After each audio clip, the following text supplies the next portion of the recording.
By the time the Queen of Hearts struck the polished floor, half the room had already decided the Duke of Norchester had failed.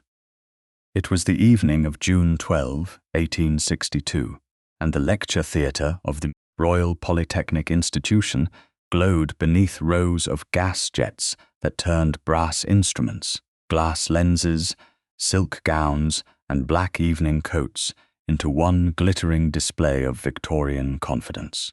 The Norchester Relief Fund had drawn titled patrons from Mayfair, wealthy merchants from the city, and enough curious guests to make every demonstration feel like a public trial. Araminta Denholm stood beside her widowed aunt near the edge of the raised platform, close enough to see the cards, far enough to be forgotten by most of the room. That position suited society. The name Denholm still carried the stale odor of an old gaming scandal. Her late father had engraved playing card blocks and optical transparencies before one of his packs had been used in a fraud that ruined his professional standing.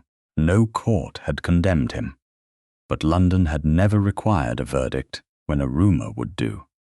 Two ladies moved their skirts aside when Araminta passed. A gentleman, who had once ordered Christmas cards from her father, looked directly at her, and then examined the ceiling. She had learned not to lower her head. Near the demonstration table stood his Grace Lionel Wainfleet, Duke of Norchester, president of the Relief Fund, and the most closely watched man in the theatre. He wore rank without display, which only made others more eager to study him. His dark evening coat was cut with severe precision. His expression held the dry patience of a man who had spent years arriving in rooms that expected something from him. Only his right hand disturbed the impression. He kept it near his waistcoat, fingers slightly curled, as though the pose had been chosen for elegance rather than concealment. Araminta saw the tremor when he accepted a printed program. It was small, almost invisible beneath the paper. He answered the young presenter with a remark that made the nearest guests laugh, and the program stopped shaking because he had transferred it to his left hand. The laughter was warm then, harmless. Lionel appeared to know how quickly it could change. Lady Hester Kettering stood a few feet away, pale gold silk arranged around her like a claim. She had the composed beauty of a woman accustomed to being treated as the solution to other people's difficulties. Her brother, Lord Septimus Kettering, possessed the same pale eyes and none of her restraint. He waited until the final optical demonstration had ended before stepping onto the platform with a blue Morocco card case in one hand. "Your Grace," Septimus called, pitching his voice so even the upper gallery could hear. "The evening has taught us that science can make the invisible plain. Perhaps fortune might do the same." Lionel looked at the case. "Fortune has rarely shown much interest in plainness, Lord Septimus." The room laughed again. Septimus smiled as though the answer had been expected. "Then let us tempt her. I will add £500 to the fund if you cut the Queen of Hearts from this pack."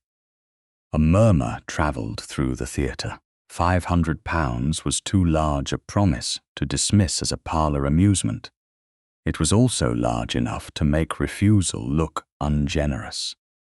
Lady Hester lowered her gaze in a performance of concern. "Septimus, His Grace needn't indulge every challenge you invent." "I don't mind indulging one that benefits wounded soldiers," Lionel said. The remark was light, but Araminta saw his right thumb press against the side of his forefinger. Septimus opened the case. The cards bore a back design.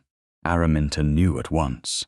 A ring of white hawthorn leaves enclosed a small crimson star. Her father had cut that pattern years ago for a private client. The plate was supposed to have been destroyed after his death. cold gathered beneath her ribs. Septimus shuffled with confidence, the cards whispering over one another in practiced strokes. One cut, your grace, nothing more.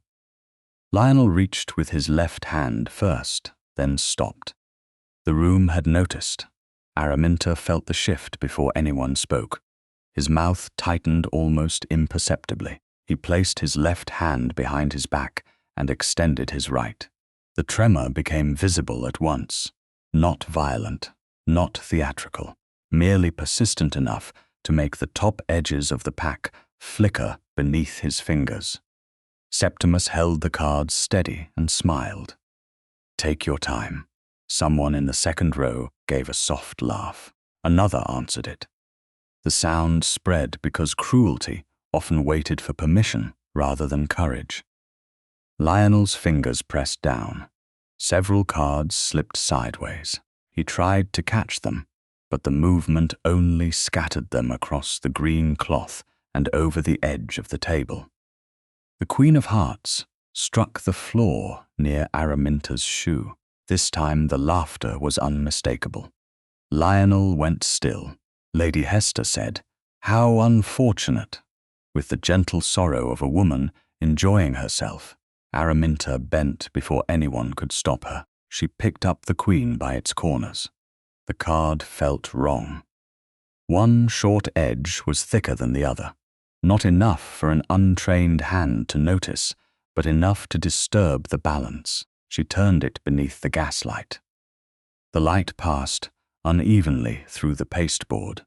Along the upper edge ran a narrow doubled strip, carefully pasted and pressed, so the card stood a fraction longer than the rest of the pack. Her father had once shown her the method with scraps of rejected stock. A long card could be located by touch. In the hands of a practiced operator, it could make another person cut exactly where the operator intended. Miss Denholm. Lady Hester's tone carried a warning disguised as recognition. Araminta raised the card higher. This card has been altered. The laughter died in separate pockets. Septimus stepped toward her. You're Miss Natican. I'm not. She moved beneath the nearest gas jet, where the doubled edge showed as a faint, darker band. A second strip of pasteboard has been laid along the edge and pressed flat. The queen is longer than the other cards. Septimus held out his hand. Give it to me. Lionel spoke before she could answer. No. The single word crossed the theatre with more force than a shout. He did not hide his right hand. It trembled openly beside him. Miss Denholm will finish. Araminta looked at him. His face had regained its composure, but there was no amusement in it now. He had understood that she was not offering comfort. She was offering fact. Septimus laughed once, sharply. A tradesman's daughter making theatre at the Polytechnic. How suitable. Lionel turned his head. You invited the theatre, Lord Septimus. Do not complain because another performer knows the trick. A few guests lowered their eyes. Araminta placed the queen beside the scattered pack without releasing it. If the queen is longer, the person holding the deck can feel where it lies. He can guide the cut. The choice only appears to belong to the other player. Are you accusing my brother of cheating? Lady Hester asked. I am describing the card. You seem remarkably familiar with dishonest methods. The old wound landed exactly where Hester intended. Araminta heard her father's name in the silence that followed, though no one spoke it. She kept the queen beneath the light. Knowledge of a method is not proof of guilt. The card is. Septimus reached again. Lionel stepped between them.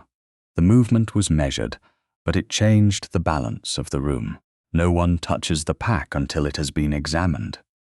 This is absurd, Septimus said. Is it? Lionel glanced at the cards on the floor, then at the guests who had laughed. A moment ago, you were all satisfied to treat my hand as evidence. Miss Denholm has offered something better. Araminta met his eyes.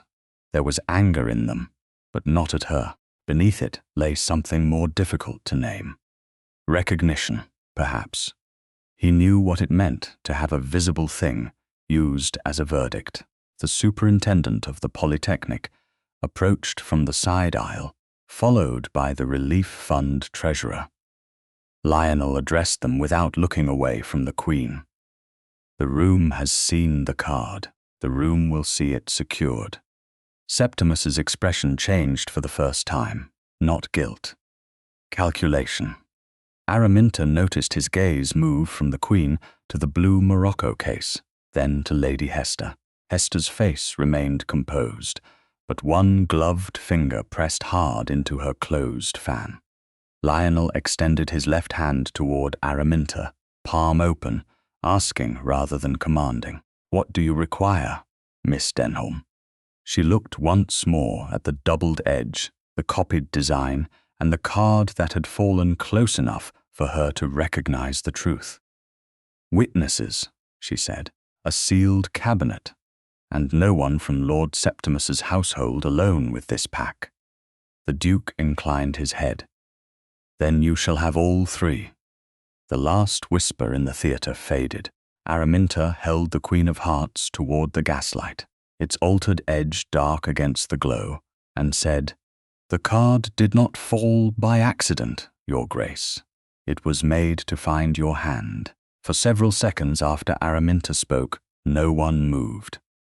The gas jets hissed above the platform, somewhere in the upper gallery. A program slipped from a guest's hand and fluttered against the wooden rail. Lionel stood between Araminta and Lord Septimus, his right hand trembling openly at his side, while his left remained extended toward the card. He did not ask her to surrender it to him. He turned instead to the Polytechnic superintendent. "Mr. Harcourt, you heard Miss Denholm's request."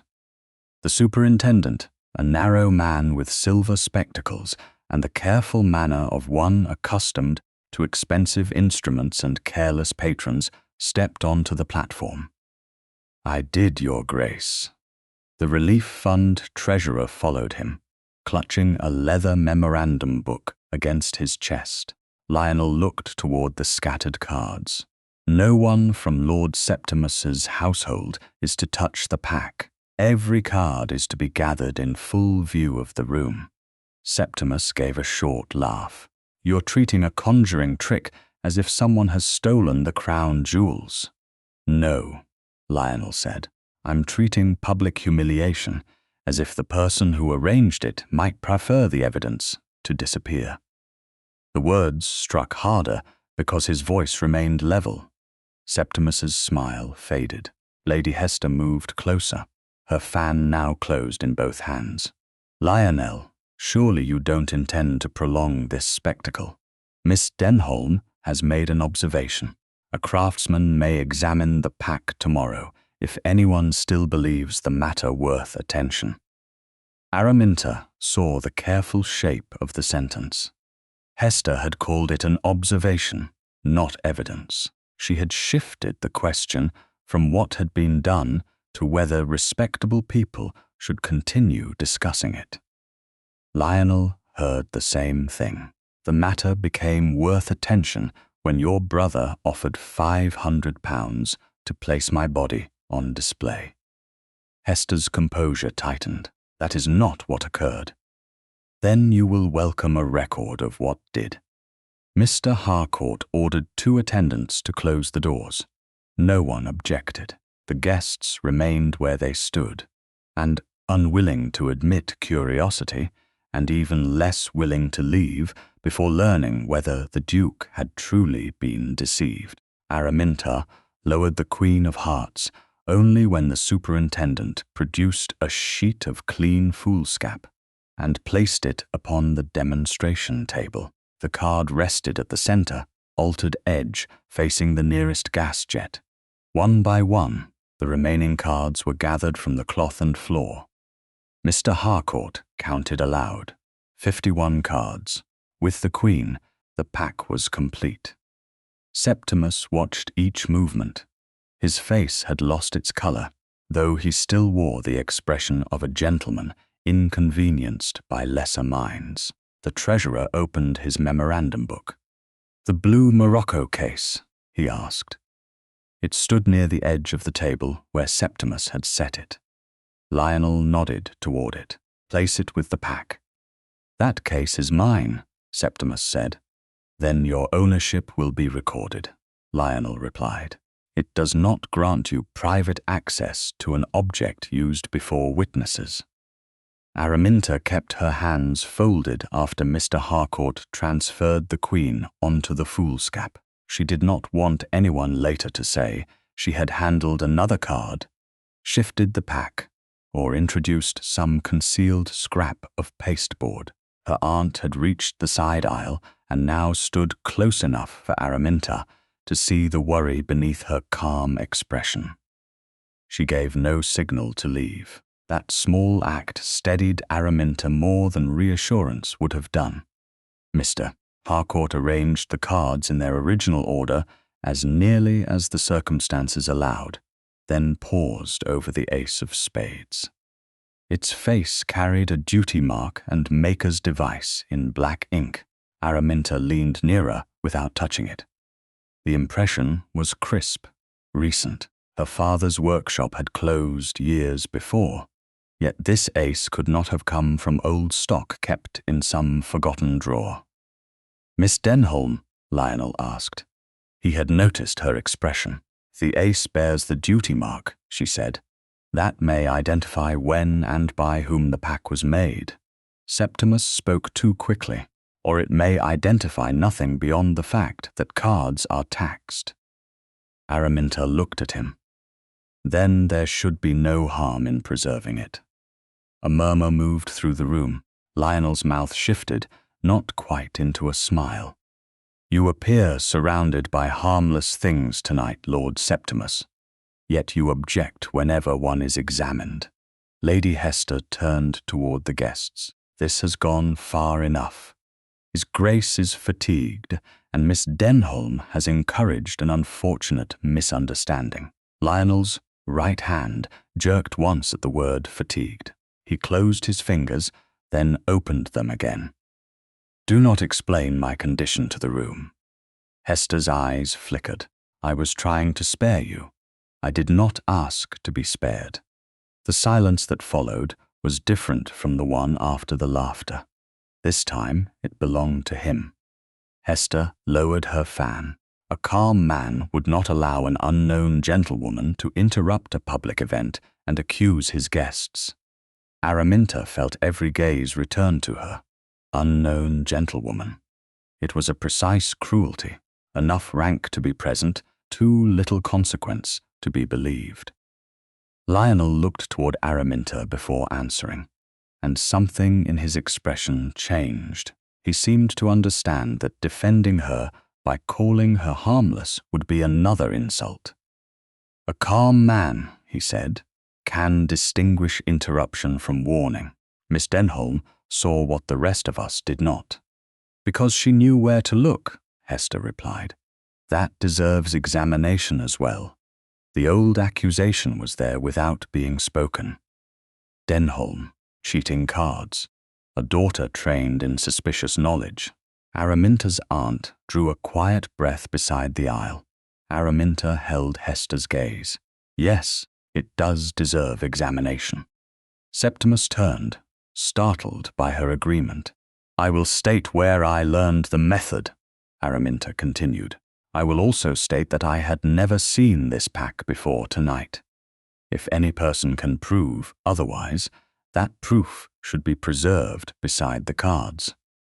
Lionel inclined his head. "It shall be." He addressed the treasurer. "Record Miss Denholm as the discoverer of the alteration. Not as a member of my household, not as anyone's dependent." The treasurer's pen scratched across the page. Araminta had not expected the distinction to affect her, yet it did. Society had spent years treating women in reduced circumstances as extensions of whoever admitted them into a room. Lionel had given her no protection she had not requested. He had given her a name in the record. Mr. Harcourt folded the foolscap around the complete pack and blue case. The treasurer produced red sealing wax from the institution's writing desk. 3 seals were made across the folds. Mr. Harcourt pressed the first with the Polytechnic device.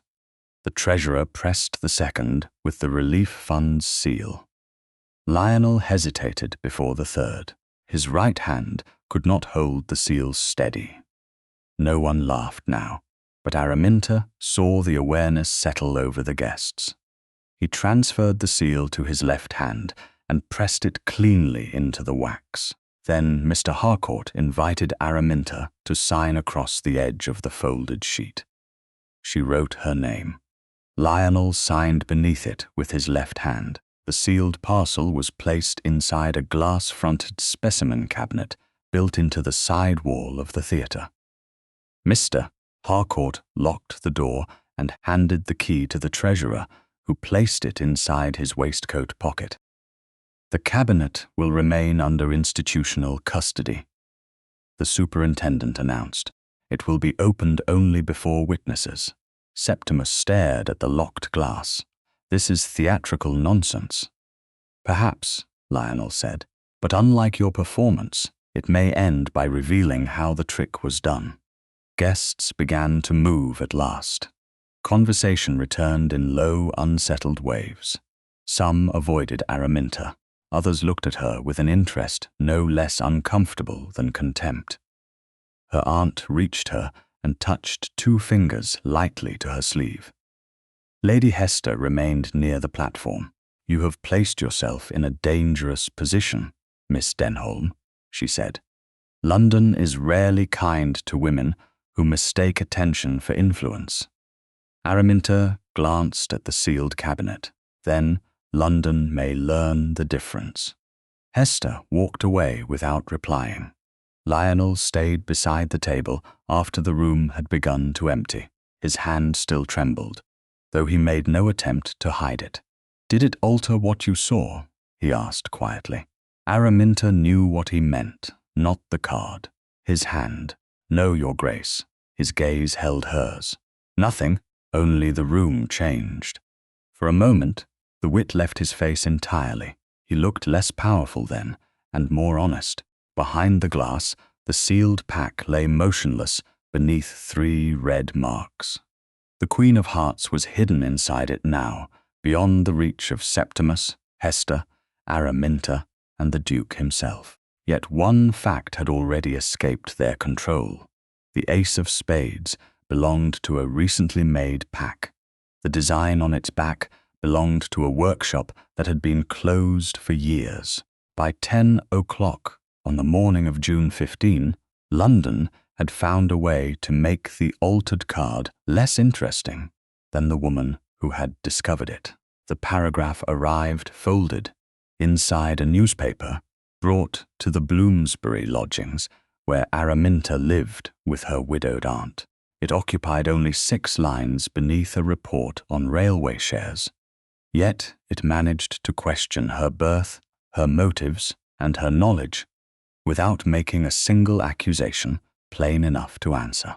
A young lady connected to a former manufacturer of gaming cards, it said, had interrupted a charitable exhibition and placed herself between a distinguished peer and an unfortunate misunderstanding. The writer wondered whether the Duke of Norchester had been rescued by the daughter of a cheat or assisted by her. Araminta read the sentence twice.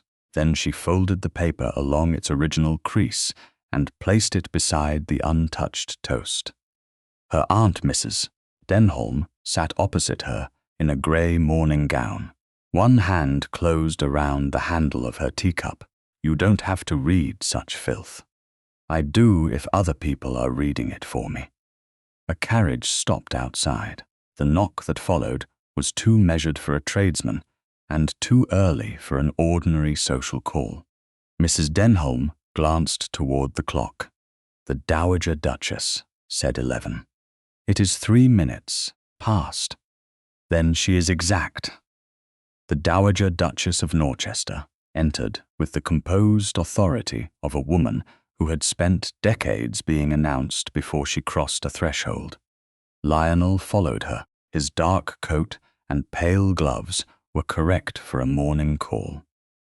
But the simplicity of his dress did little to lessen his presence in the modest room. His gaze found the folded newspaper before it found Araminta.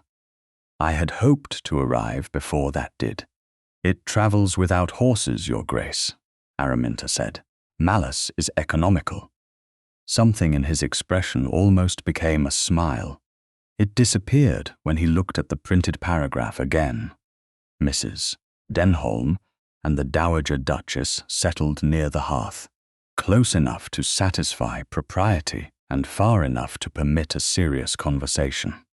Lionel remained standing until Araminta sat. His right hand rested against the head of his cane. The tremor showed faintly through the leather of his glove. "The editor will print a correction," he said. "What correction?" "That you were not engaged by me, by the Relief Fund, or by the Polytechnic to take part in the demonstration, that you had no prior access to the pack. Both statements are true. They are also useful. Useful truth is still truth." He studied her for a moment. "You sound as though you expected me to offer something else." Araminta looked toward the newspaper. "I expected someone to say my father was innocent because I behaved well in public." The Dowager Duchess's eyes sharpened, but Lionel did not rush to fill the silence. "Was he?" he asked. Mrs. Denholm lowered her cup. Araminta appreciated the question because it was not kind. Kindness would have been easier. "I do not know everything he did," she said. "I know he engraved playing card blocks, visiting cards, and optical transparencies. I know one of his private packs was used in a gaming fraud. I know the Cardmakers Association expelled him. I also know no court convicted him, and no witness ever proved he altered that pack himself. Yet London decided. London prefers a conclusion that can be repeated over one that must be examined." Lionel's right thumb moved against the cane handle. "And you learned the long card method from him?" "He showed me how dishonest work could be hidden inside honest materials. He believed that if I understood paper, paste, pressure, and grain, no customer could deceive me about quality." "Did he teach you to cheat?" "No. He taught me how easily knowledge can be called guilt when it belongs to the wrong person." The answer settled between them. Lionel did not say he no longer cared who her father had been. Instead, he inclined his head. Then the present card must bear the weight of the present accusation. Araminta felt some small tension leave her shoulders. "Yes." He glanced toward his mother. The Dowager Duchess opened her reticule and withdrew a calling card. "Mr. Elias Merrin," she said. "A master card maker of 40 years. He has no connection to the Ketterings, the Denholm workshop, or the Relief Fund. He has agreed to meet us at the Polytechnic this afternoon." Araminta looked at Lionel. "The seals are not to be broken." "They will not be. Then he cannot touch the Queen." "No," Lionel said, "but he can examine the record made before sealing. The description of the edge and the manufacturing method. He has also brought examples of lawful and altered stock. The care in the arrangement mattered. No midnight summons, no private carriage, no expectation that she would accept ducal protection as payment for cooperation." "I will attend," Araminta said, "with my aunt."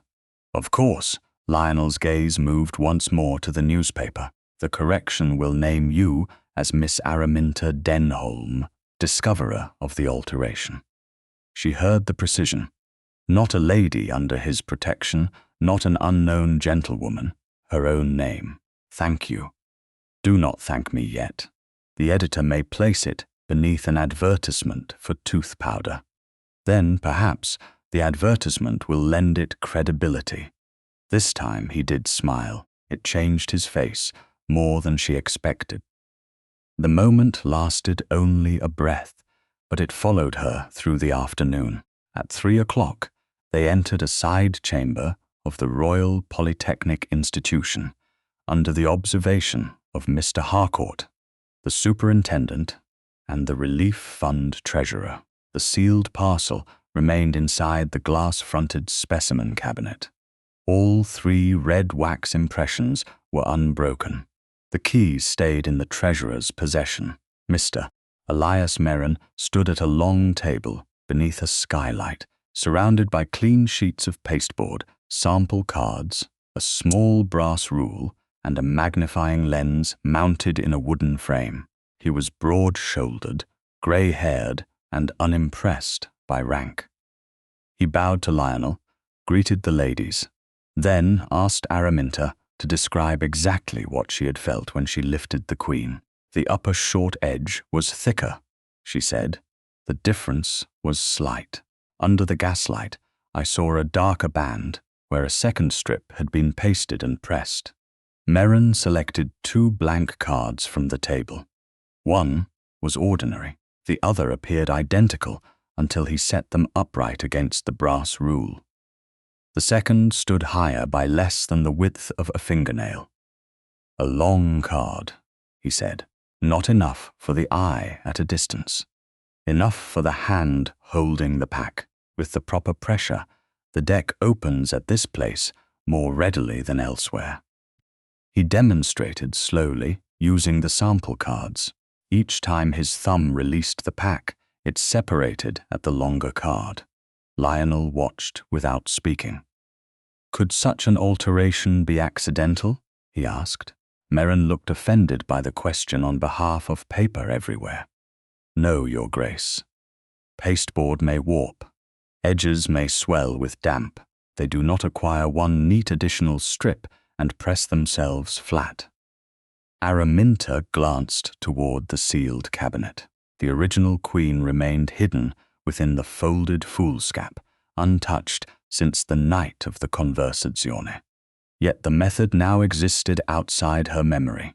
It could be repeated, examined, understood.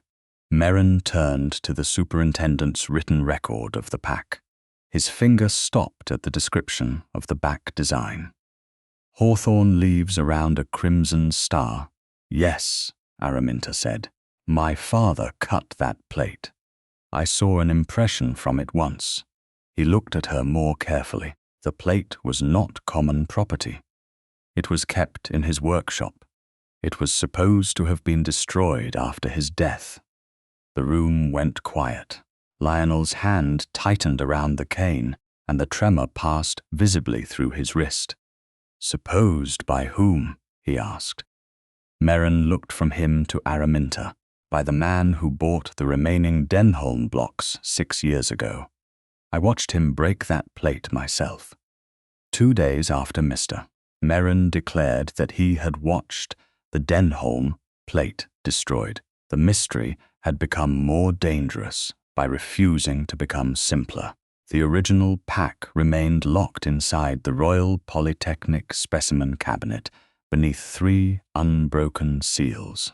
No one had touched the altered Queen. No one had explained how a design cut by Araminta's father and supposedly broken 6 years earlier had appeared on recently manufactured cards. Mr. Merrin had offered one possibility before leaving the institution. A careful printer could copy the pattern from an old surviving impression without possessing the original plate. That answer did not clear Mr. Denholm's name. It only proved that someone had chosen his design deliberately. On the morning of June 18, Araminta arrived at Wainfleet House with her aunt for a scheduled meeting concerning the Relief Fund Committee. The house stood on Grosvenor Square with the restrained magnificence of inherited power.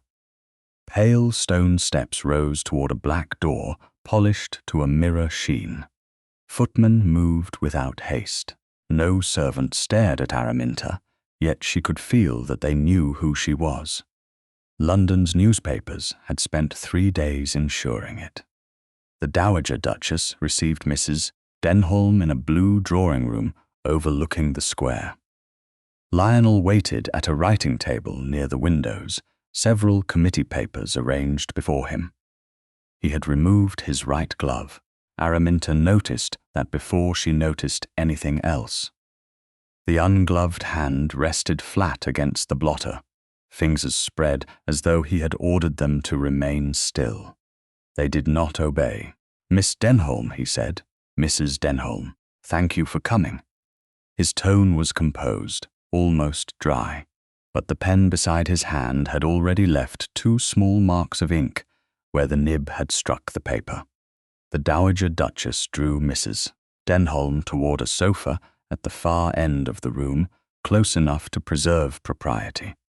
Lionel indicated the chair opposite him. "The committee wants a written instruction authorizing Mr. Merron to compare the sealed pack with examples from his workshop." That seems reasonable. It was, until they required my signature before noon. He looked at the pen. Apparently truth keeps office hours. Araminta sat without smiling. He had made the joke too quickly. Lionel picked up the pen with his right hand. The tremor began in the first 2 fingers and traveled through his wrist. He lowered the nib toward the paper. It touched, slipped, and drew a dark line through the first word of his own name. His mouth curved. "The Wainfleet hand has improved since breakfast." The Dowager Duchess looked toward the window. Mrs. Denholm became very interested in the embroidery on her reticule. Araminta understood then that everyone in the room had learned the same rule. Allow him to laugh first. Lionel tried again. The nib struck the paper twice, scattering small drops across the margin. He set it down with controlled care. "I can dictate it." "You can," Araminta said, "or you can sign with your left hand." His gaze lifted to hers. "Most people pretend not to notice that possibility. Most people seem to believe noticing is an insult. And you do not. I believe deciding for you would be the insult." For a moment, the room was very quiet. Lionel turned the paper around, selected a fresh sheet, and moved the inkstand to his left. His first attempt was awkward, but legible. He signed the second with greater control. He did not apologize for the uneven letters. Araminta did not praise him. When the instruction was complete, he pressed sand over the ink and leaned back. "You have an unusual talent for making assistance feel like refusal." "I refused nothing." "No, you simply left the choice where it belonged." His right hand remained visible on the table. The tremor had lessened, though it had not vanished.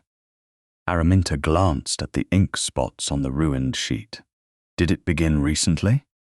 Lionel followed her gaze. The humor returned to his face, but more slowly this time. "No." The Dowager Duchess shifted in her chair. It was the only sign that the subject mattered. Lionel looked past Araminta toward the square where carriage wheels moved behind the glass. "I was 27 when I first noticed it. A teacup rattled against its saucer during dinner. My father heard the sound before I understood where it came from." Was he concerned? He believed concern encouraged weakness. The answer was delivered lightly. The stillness in his shoulders contradicted it. "My grandmother's hand shook in old age. One of my uncles developed the same trouble before he was 30. The family physician called it a persistent familial tremor. My father called it indiscipline." Araminta felt anger rise, clean and immediate. Those are not the same thing. "You would have disappointed him." "I doubt the late Duke was easily disappointed. He seems to have practiced." Lionel's eyes returned to her. A brief, surprised laugh escaped him. It was not the polished sound he used before an audience. It ended quickly. but something in his face remained unguarded. He made me copy estate accounts every morning, Lionel continued. Page after page, if the writing shook, I began again. Sometimes he invited his secretary to watch, sometimes my tutor. Once, during Christmas, he called in 2 cousins because he thought humiliation might accomplish what discipline had not. The Dowager Duchess closed her eyes for a moment. Araminta did not look away from Lionel. Did it? It taught me to keep my right hand beneath the table. His voice stayed even. It also taught me to make the first joke. People are kinder when they believe the wound has already been priced. No, Araminta said. They are only more comfortable. The tremor sharpened once through his fingers. You make a difficult distinction. It is only difficult for those who benefit from confusing the two. Lionel studied her as though she had held another object to the light. Lady Hester has spent years telling me she understands what public life requires. She arranges rooms carefully. She removes narrow glasses from dinner settings. She places documents on my left. She warns musicians not to pause too long before I speak. Without asking you, she calls anticipation a form of devotion.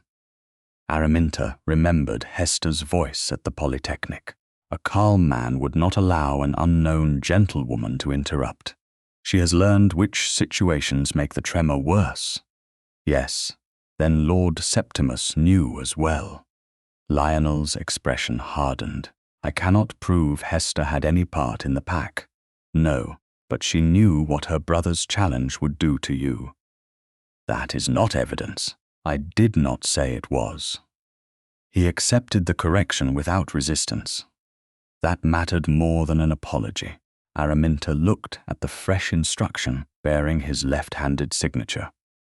She wants the room to believe your hand requires management, and that she is the natural person to provide it.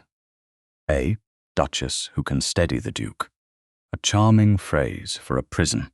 His right hand moved once across the blotter, then stopped. You see why I prefer wit. Bars are less visible when everyone is laughing. Araminta thought of her father's name, of the old scandal that entered rooms before she did, and of the way people treated knowledge as contamination when it came from a disgraced man's daughter. My father used to say that a flaw in paper could be hidden under paint, but pressure would always find it. Lionel glanced toward her. Did you believe him? About paper and about people? She considered the question. I think pressure reveals what people were already willing to do. The Dowager Duchess rose and crossed to a cabinet, giving Mrs. Denholm a reason to follow. Their movement was tactful rather than accidental. Lionel lowered his voice. Miss Denholm, I do not want you attending any meeting merely because I request it. Araminta waited. The committee will gather again in 3 days, he continued. Lady Hester will be present. So will her brother. You may attend, refuse, or send a written observation through Mr. Merrin. The choice will not affect the investigation. You are asking me to choose while explaining the danger. I am attempting not to decide in the name of protection. That is an improvement, a modest one. His mouth shifted. I have only had 2 days of instruction. Araminta looked at his ungloved hand. The tremor remained. Nothing in the room had cured it. Nothing needed to. She opened the small walnut case she had carried from Bloomsbury and placed it on the edge of the table. Lionel's gaze moved to the worn brass catch. What is that? Something my father made for a client whose hands had become stiff with age. She lifted the lid. Inside lay 2 narrow walnut arms joined by small hinges, folded flat against faded green felt. It does not steady a hand, she said. It simply makes steadiness unnecessary. Lionel looked at the folded walnut arms, as though Araminta had placed a private confession on his writing table. The device was plain, no longer than her hand when closed, with shallow grooves cut along the inner edges. Its brass hinges had darkened with age. A small nick marked one corner where the wood had once been dropped. Nothing about it belonged in the polished elegance of Wainfleet House, and yet it seemed more honest than every silver object in the room. "May I?" he asked. Araminta rested her fingers on the case. "Do you want to try it?" "I have just asked. You asked whether you might touch it. That is not quite the same thing." His eyes narrowed with amusement. "You insist on exhausting every path by which a man might preserve his dignity. No, I insist that dignity should not require guessing." He glanced toward his mother. The Dowager Duchess had returned to her chair beside Mrs. Denholm, but she watched without pretending otherwise. Lionel looked back at the walnut rest. "Yes," he said, "I want to try it." Araminta unfolded the two arms until the hinges locked into a shallow angle. She placed the rest on the writing table and asked for an ordinary pack of cards. Lionel rang for one, when a footman brought a red morocco case from the adjoining room. Araminta opened it herself, checked that the cards were unaltered, and arranged them within the grooves. They stood upright in a neat fan. Lionel could see every face without gripping the pack. "My father made this for an elderly gentleman whose fingers had stiffened," she said. "The gentleman had stopped playing whist because he could not hold 13 cards without pain." Lionel sat opposite the rest. "And your father believed the correct response was carpentry. He believed most humiliations became smaller when treated as practical problems rather than moral failures." Lionel lifted one card with his left hand, then another with his right. The tremor moved through his fingers, but the remaining cards did not collapse. He set the card down and tried again. The movement required care, not concealment. "It does not steady the hand," he said. "No, it merely refuses to punish it."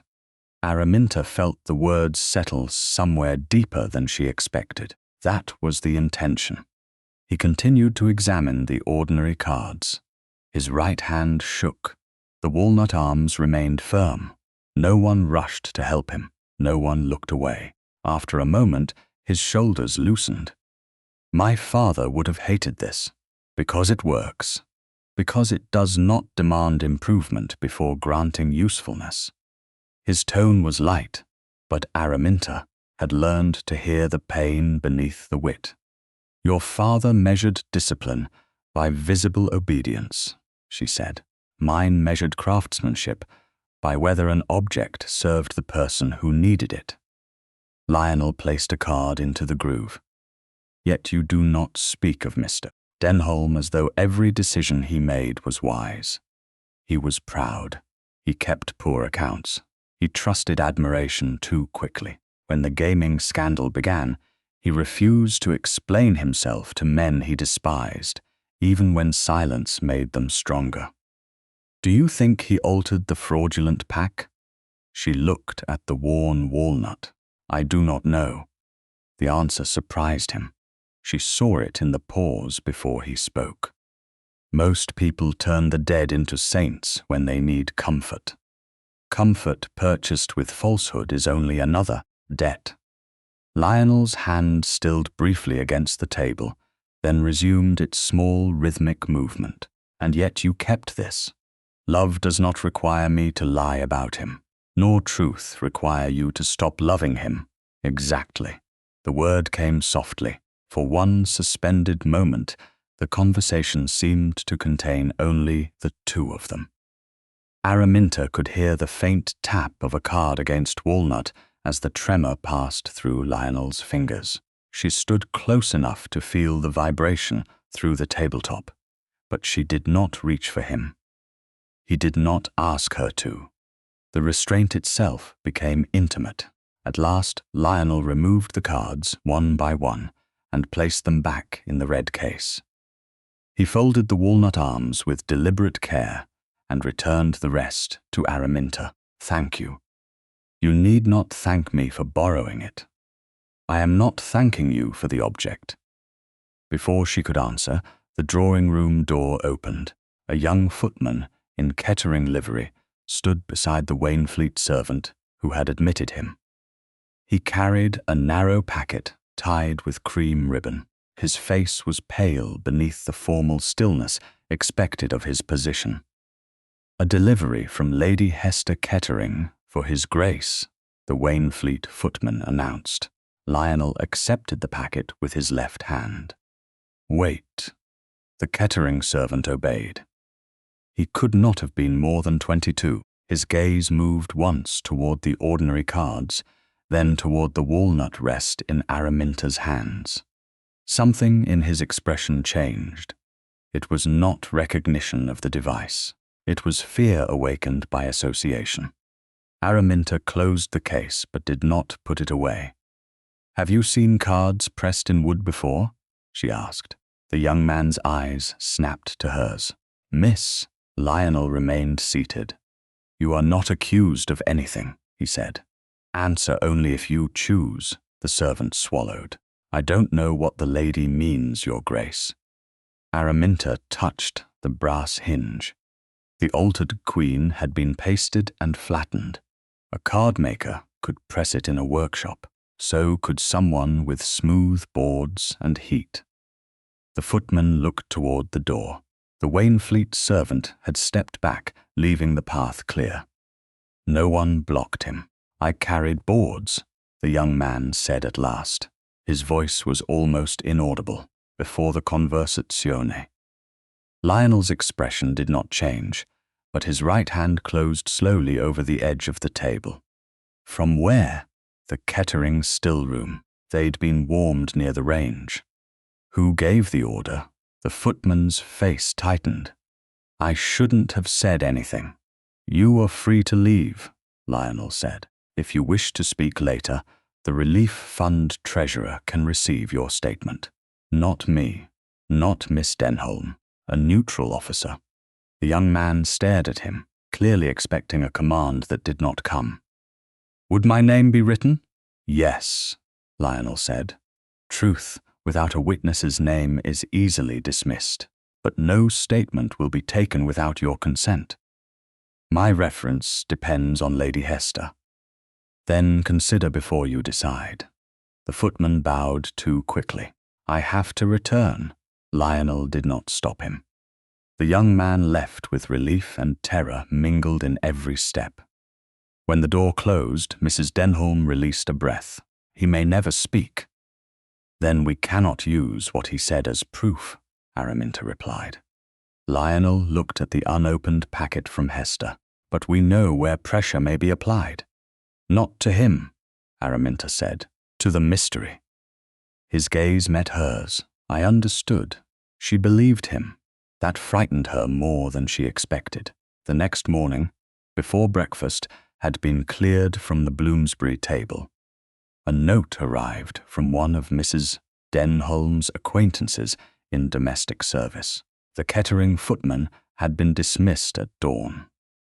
He had received no written reference. By June 24, the dismissed footman had vanished into the part of London where a man without a reference could become difficult to find, and Lady Hester Kettering had turned his silence into confidence. She invited the principal members of the Norchester Relief Fund to breakfast in a cream and gold room overlooking a private garden, where silver coffee urns steamed beside covered dishes, and every chair had been placed to suggest order rather than strategy. Araminta attended with her aunt because the committee had requested her presence. Lionel arrived with the Dowager Duchess and took the seat opposite Lady Hester. His right hand was gloved.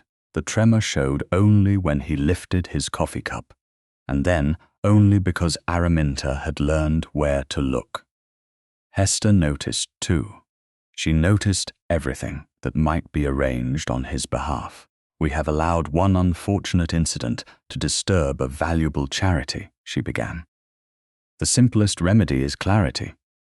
Lord Septimus stood beside a side table and opened a green leather box. Inside lay a fresh pack of cards bearing the same ring of white hawthorn leaves around a crimson star. A murmur passed among the committee members. Hester smiled as though she had brought peace into the room. This pack was obtained from a respectable manufacturer, she said. The design is identical to the one Miss Denholm identified. No card has been lengthened. No edge has been doubled. The pattern itself proves nothing. Septimus spread the cards across the table in a smooth arc. Anyone may inspect them. Lionel did not reach forward. The sealed pack remains at the Polytechnic. Of course, Hester said, and until it is opened, none of us can know whether Miss Denholm's conclusion was correct. Araminta met her gaze. The alteration was visible beneath gaslight. To you, to everyone who stood near enough after I showed it. Hester lifted one shoulder. A room that has been told what to see often sees it. The words were mild. Their purpose was not. Araminta looked at the clean pack. The back design had been copied carefully. But the crimson star was a shade too dark, and the white hawthorn leaves lacked the fine veins her father had cut into the original block. Those differences might mean a new plate. They did not prove deception. She wanted to ask for the ace of spades and examine the duty mark. She also knew that touching Hester's cards before a neutral witness could be turned against her before the breakfast ended. Lionel looked at her. The question in his face was clear. Should he demand the pack now? Araminta gave the smallest shake of her head. His right thumb moved once against the edge of his saucer, but he said nothing. Hester saw the exchange. How interesting, she murmured. His Grace now waits for Miss Denholm's permission before speaking. Lionel leaned back. I have recently discovered that listening is not fatal. Several men smiled despite themselves. Hester did not. You make light of the matter, Lionel, but the committee must consider whether your public duties have become unnecessarily burdensome. The room changed. Araminta heard it in the sudden care with which spoons met saucers. Hester continued with the polished concern of a woman placing silk over a blade. No one questions your devotion to the fund, yet public life requires steadiness. It requires anticipation. It requires someone capable of preventing situations that may expose you to cruelty. And who do you recommend for this charitable office? Lionel asked. Do not be unkind. I am trying to understand whether you seek a secretary, a physician, or a wife. Hester's color rose faintly. Septimus looked toward the committee chairman, seated near the windows. This is precisely the problem. His Grace treats concern as insult. Concern offered after arranging the humiliation is difficult to distinguish from appetite, Lionel said. The room went still. Araminta felt the danger of the sentence.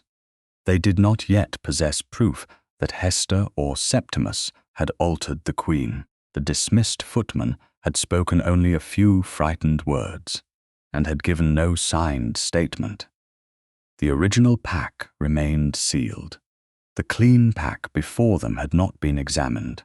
Lionel wanted to move because he had recognized cruelty. Evidence had not yet caught up with him.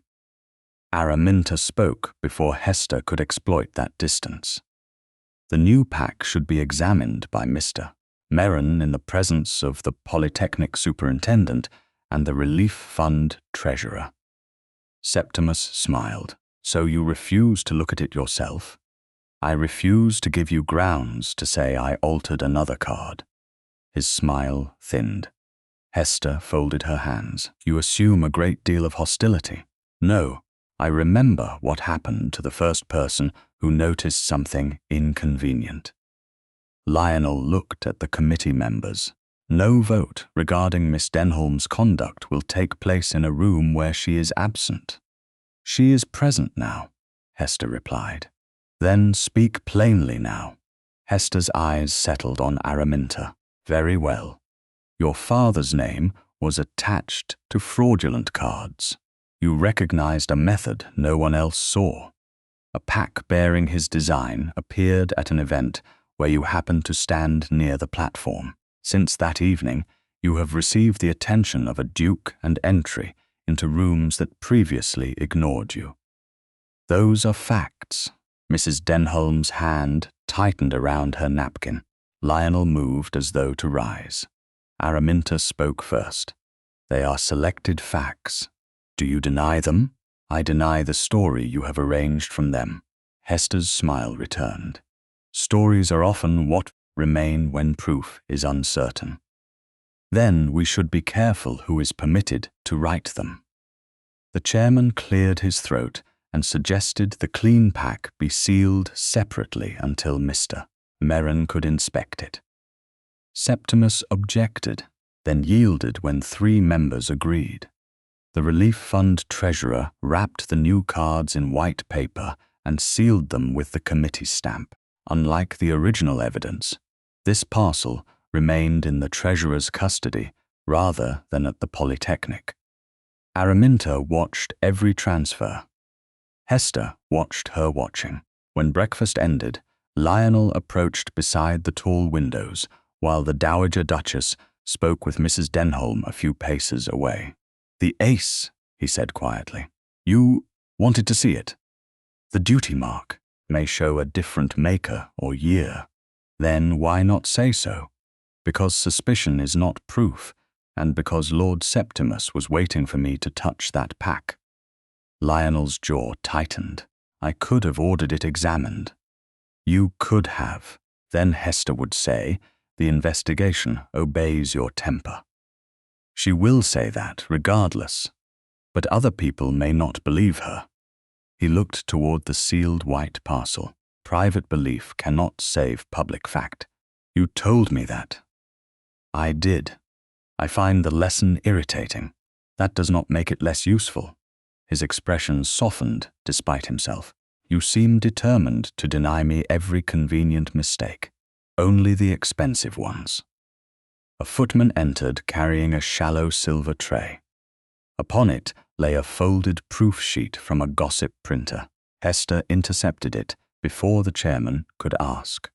She opened the page, read the image at its center, and let surprise bloom across her face with theatrical precision. Araminta saw the drawing from across the room. It showed her father crouched over a gaming table, his fingers stretching a queen of hearts, while titled, "Gentlemen lost their purses around him." Beneath it, a caption asked whether skill passed from parent to child. The likeness was old. She remembered it from the worst year of his disgrace. Someone had preserved the plate or copied the image for a fresh printing. Hester folded the sheet slowly. How dreadful, she said. I had hoped this had been forgotten. Araminta understood then. The clean pack had not been brought merely to dispute the evidence. It had been brought to make the committee doubt her before the next comparison occurred. Lionel reached for the proof, but Araminta stopped him with a quiet word. Not yet. They are preparing to publish it. Then we prepare the correction before we answer the insult. His gloved hand trembled between them. You expect me to wait while they use your father against you? I expect you not to make my anger another argument for them. He held her gaze, then lowered his hand. Across the room, servants began clearing the breakfast settings. One chair after another was briefly left unattended. Araminta noticed the folded caricature on the first seat only when her aunt moved toward the door. Then she saw another on the second chair, another on the third. By the time The committee members were called back for the afternoon vote. On Lionel's presidency, a copy had been placed upon every seat. The first caricature lay on Araminta's chair like a verdict, prepared before the hearing began.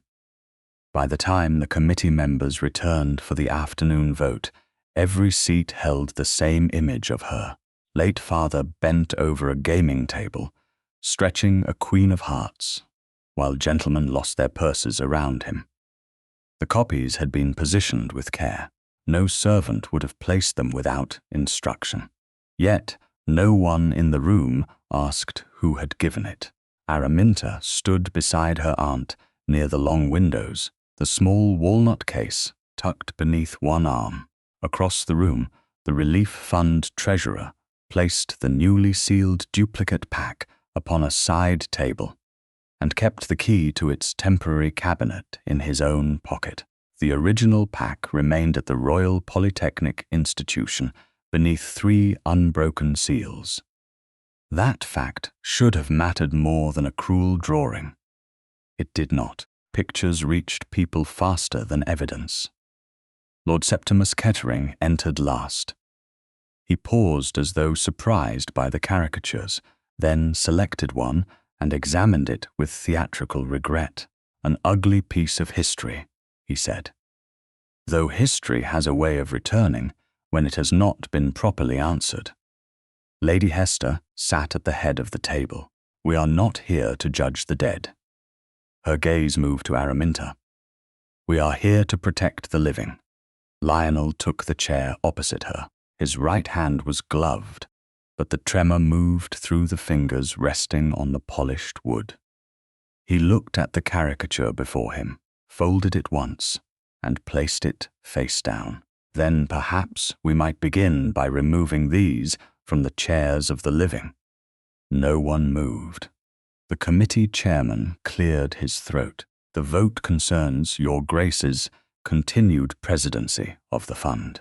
Recent events have raised questions regarding judgment, public confidence, and the conduct of the investigation." "Then ask your questions," Lionel said. Hester turned toward Araminta.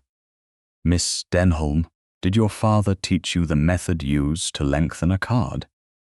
"He taught me how such methods could be recognized." "Did he possess the design found on the sealed pack?" "He cut the original plate." "Did you know that design might appear at the Conversazione?" "No." "Did you stand close enough to the demonstration table to reach the cards?" So did several dozen guests. Septimus leaned one hand against the back of his chair, yet only you knew which card to lift. Araminta held his gaze. "The Queen fell beside my shoe." "Conveniently." "For whom?" A faint stir passed around the table. Septimus's mouth hardened. Hester intervened before he could answer. "Let us speak plainly. A woman carrying a disgraced name attends a gathering where a pack bearing her father's design appears.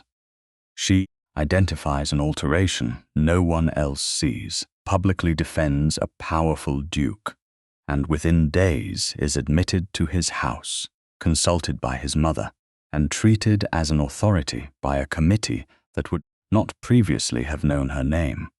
Mrs. Denholm inhaled sharply. Araminta did not look away.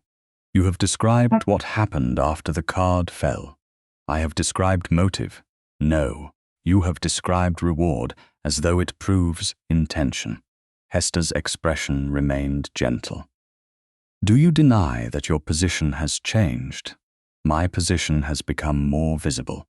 That is not the same as becoming safer. You expect us to believe you planted nothing. I expect you to prove that I did." The chairman shifted uneasily. "Miss Denholm, the difficulty is that your specialized knowledge places you closer to the method than any other person known to us. Knowledge is not possession." Araminta glanced toward the sealed duplicate pack. "Nor is resemblance identity. The clean pack has not yet been examined by Mr. Merrin. The original remains untouched at the Polytechnic. no one has shown that I saw either pack before the evening of June 12th. Septimus lifted the caricature. Your father's history shows that such methods belonged to your household. My father has been dead 6 years, and plates survive men. Mr. Merron watched the original plate destroyed. Then perhaps another existed. Perhaps is not proof. Lionel had remained silent through the exchange. Araminta felt his attention with an intensity that made the rest of the room seem farther away. His gloved fingers pressed into the tabletop. Hester saw it too. "This is what I feared," she said softly. "Miss Denholm has bound your judgment to her defense. Every question put to her now becomes an insult to you." Lionel's eyes narrowed. "You have insulted her quite efficiently without my assistance. And there it is." Hester turned to the committee. His Grace cannot separate personal feeling from institutional responsibility.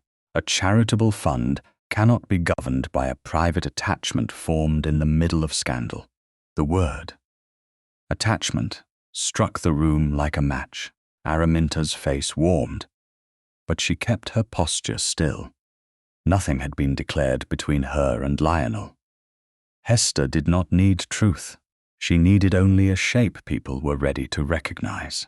Septimus placed the caricature beside the chairman's papers. "We should ask the most obvious question. Did Miss Denholm act alone, or did His Grace know more about the demonstration than he has admitted?" Lionel rose. The movement was abrupt enough that his chair struck the carpeted floor behind him. Every face turned toward his hand. The tremor had sharpened beneath the glove. Araminta saw anger, humiliation, and something more dangerous beneath both. Decision. "There is no need to question Miss Denholm further," he said. His voice was calm again. Too calm. "I commissioned the special pack." Araminta stopped breathing. The chairman stared at him. "Your Grace." It was intended as a private test of the committee's conduct under public pressure. Miss Denholm acted under my instruction. She had no independent role in arranging the demonstration. Silence swallowed the room.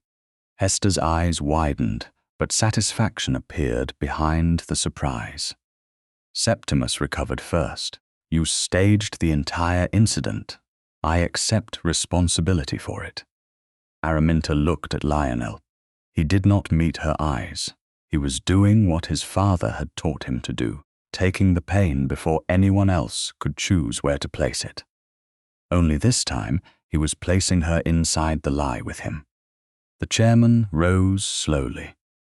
"If this statement is accurate, Your Grace, you used a charitable gathering to conduct a private experiment without the committee's knowledge."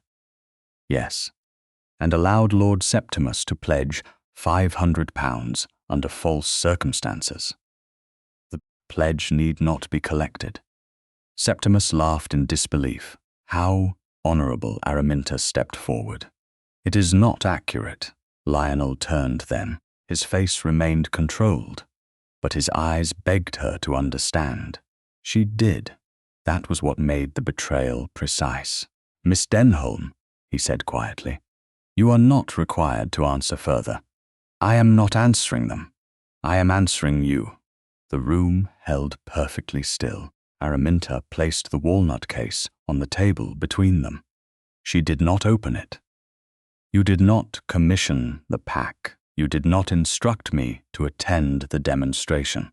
You did not tell me to lift the Queen." Lionel's jaw tightened. "You need not protect me from my own statement. I am not protecting you." Her voice remained low, but it carried to every chair. "I am protecting the truth from your protection."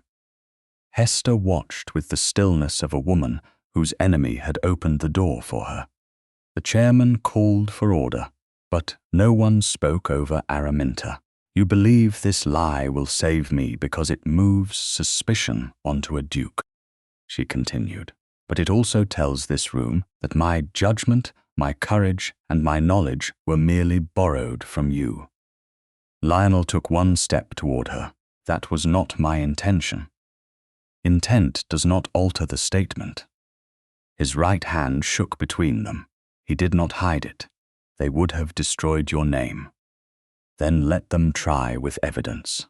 You do not know what they can do, and you do not know what I am willing to endure." The chairman asked Lionel to withdraw while the committee considered suspension. Hester immediately offered herself as interim patroness to maintain public confidence. Several members agreed too quickly. Araminta understood the machinery then. The accusation against her had never been the only goal. Hester wanted Lionel discredited, isolated, and grateful for management. Lionel had given her the instrument. The committee voted to suspend him from the presidency pending formal review. His face did not change when the decision was read. Araminta picked up the walnut case. Lionel reached toward her, then stopped before touching her sleeve. Araminta. It was the first time he had used her given name. The tenderness in it nearly undid her. She held his gaze. "You have cleared me of malice by stripping me of truth." He had no answer. She turned to her aunt. Together, they walked from the room, while the caricatures remained on the chairs. Lionel's false confession entered the minutes, and Lady Hester Kettering took his place at the head of the table. The morning after the committee suspended Lionel, Bloomsbury seemed determined to continue as though nothing had happened. Milk carts rattled over the stones. A flower cellar called beneath the windows. Somewhere in the house next door, a child practiced the same 4 notes on a pianoforte, until repetition turned them into punishment. Araminta sat at her aunt's writing desk with the walnut card rest closed beside her and 3 unopened envelopes arranged in a line. The first contained an invitation withdrawn without explanation. The second informed Mrs. Denholm that her name would not be required at the next meeting of a ladies' relief committee. The third bore the Wainfleet seal. Araminta did not open it. Mrs. Denholm stood near the window, reading the second letter again. "Lady Hester wastes no time. She cannot punish me through the evidence, so she is punishing you through society. I have survived worse things than losing the privilege of listening to Lady Bexley discuss blankets." Her aunt folded the letter neatly, but the humor did not reach her eyes. "You must not mistake my irritation for regret." Araminta looked at the Wainfleet seal. "I brought this into your house." "No." A man altered a card. Another man made a false confession. Lady Hester chose to retaliate. Those actions belong to them. Mrs. Denholm crossed the room and touched the closed walnut case. "This belongs to you." The distinction should have comforted Araminta. Instead, it sharpened the memory of Lionel, standing before the committee and replacing her truth with his lie. He had meant to save her. That was what hurt most. Cruelty was easier to resist when it arrived without tenderness. "I will not accept money from him," Araminta said. "Has he offered any?" "Not yet." "Then do not refuse what has not been offered. It gives a man too much importance." Araminta almost smiled. Her aunt sat opposite her. "What will you do?" "Find the footman.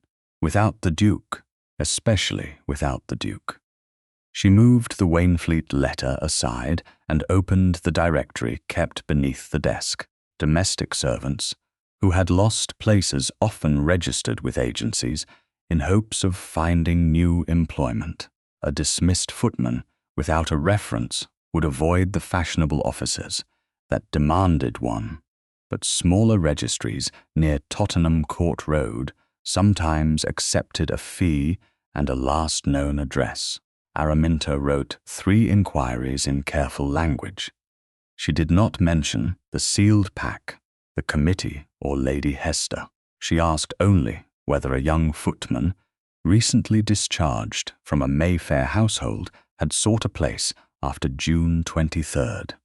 Her aunt sanded each letter while Araminta addressed it. "And the cardmaker?" Mrs. Denholm asked. Mr. Merron said another man bought father's remaining blocks. The man who broke the plate. The man Mr. Merron watched break it. Araminta turned to a fresh sheet. "That does not mean every impression was destroyed. A proof may have survived, or someone copied the design before the plate was broken. Do you know his name?" "Mr. Merron wrote it for me after the Polytechnic meeting." She unfolded a small note from her reticule. "Mr. Fenner. His workshop is off Shoe Lane." Mrs. Denholm looked toward the grey morning beyond the glass. "Then we shall go together. You need not lose another committee on my behalf." I had not realized committees were the measure of family affection. This time, Araminta did smile, though it vanished when her gaze returned to the Wainfleet seal. She left the letter unopened until after the hired carriage had carried them through the city traffic 2 days later. Mr. Fenner's workshop occupied the upper floor of a narrow building where the air smelled of paste, damp paper, lampblack, and heated glue. Sheets of unfinished playing cards hung from wooden racks. Small presses stood beneath the windows, their iron screws dark from years of use. Mr. Fenner was a stooped man with a white fringe of hair and fingertips permanently stained blue. He recognized the Denholm name before Araminta finished introducing herself. "I wondered when you would come." Mrs. Denholm moved closer to her niece. Araminta kept her voice steady. "Mr. Merron said you purchased my father's remaining blocks." "I did." "He watched you destroy the hawthorn plate. He watched me break the copper." Mr. Fenner wiped his fingers on a cloth. "He did not know I had taken 2 trial impressions before I broke it." Araminta felt the room narrow around the words. "Why?" "Because the cutting was fine. Better than most work being done then. I kept examples of plates worth studying." "Did you use the pattern?" "Not until this spring." He turned toward a locked drawer beneath the long work table. A gentleman came with a written commission for a demonstration pack. He wanted the old Denholm back copied from one of the proofs. He said it was for a private exhibition concerning methods of deception. "What gentleman?" Mr. Fenner looked at Mrs. Denholm, then back at Araminta. "Lord Septimus Kettering." The name did not surprise her. The directness of it did. Did he request a long card? A queen of hearts lengthened along one short edge. He knew the method. He also requested that the added strip be pressed until the join could not be felt by an ordinary player. "Did you make it?" "I made the pack." Shame moved across his face, but it did not become denial. There is nothing unlawful in a conjuring pack. Gentlemen order trick cards for private entertainments. I believed that was its purpose. "Why did you not come forward after the conversazione?" "Because I had not heard the full account until yesterday, and because Lord Septimus has not paid the balance." Mr. Fenner unlocked the drawer and removed a folded sheet. He did not hand it to Araminta. He kept it flat beneath his palm. "The original instruction remains mine until my account is settled or a proper officer requests it." Araminta respected him more for refusing her access.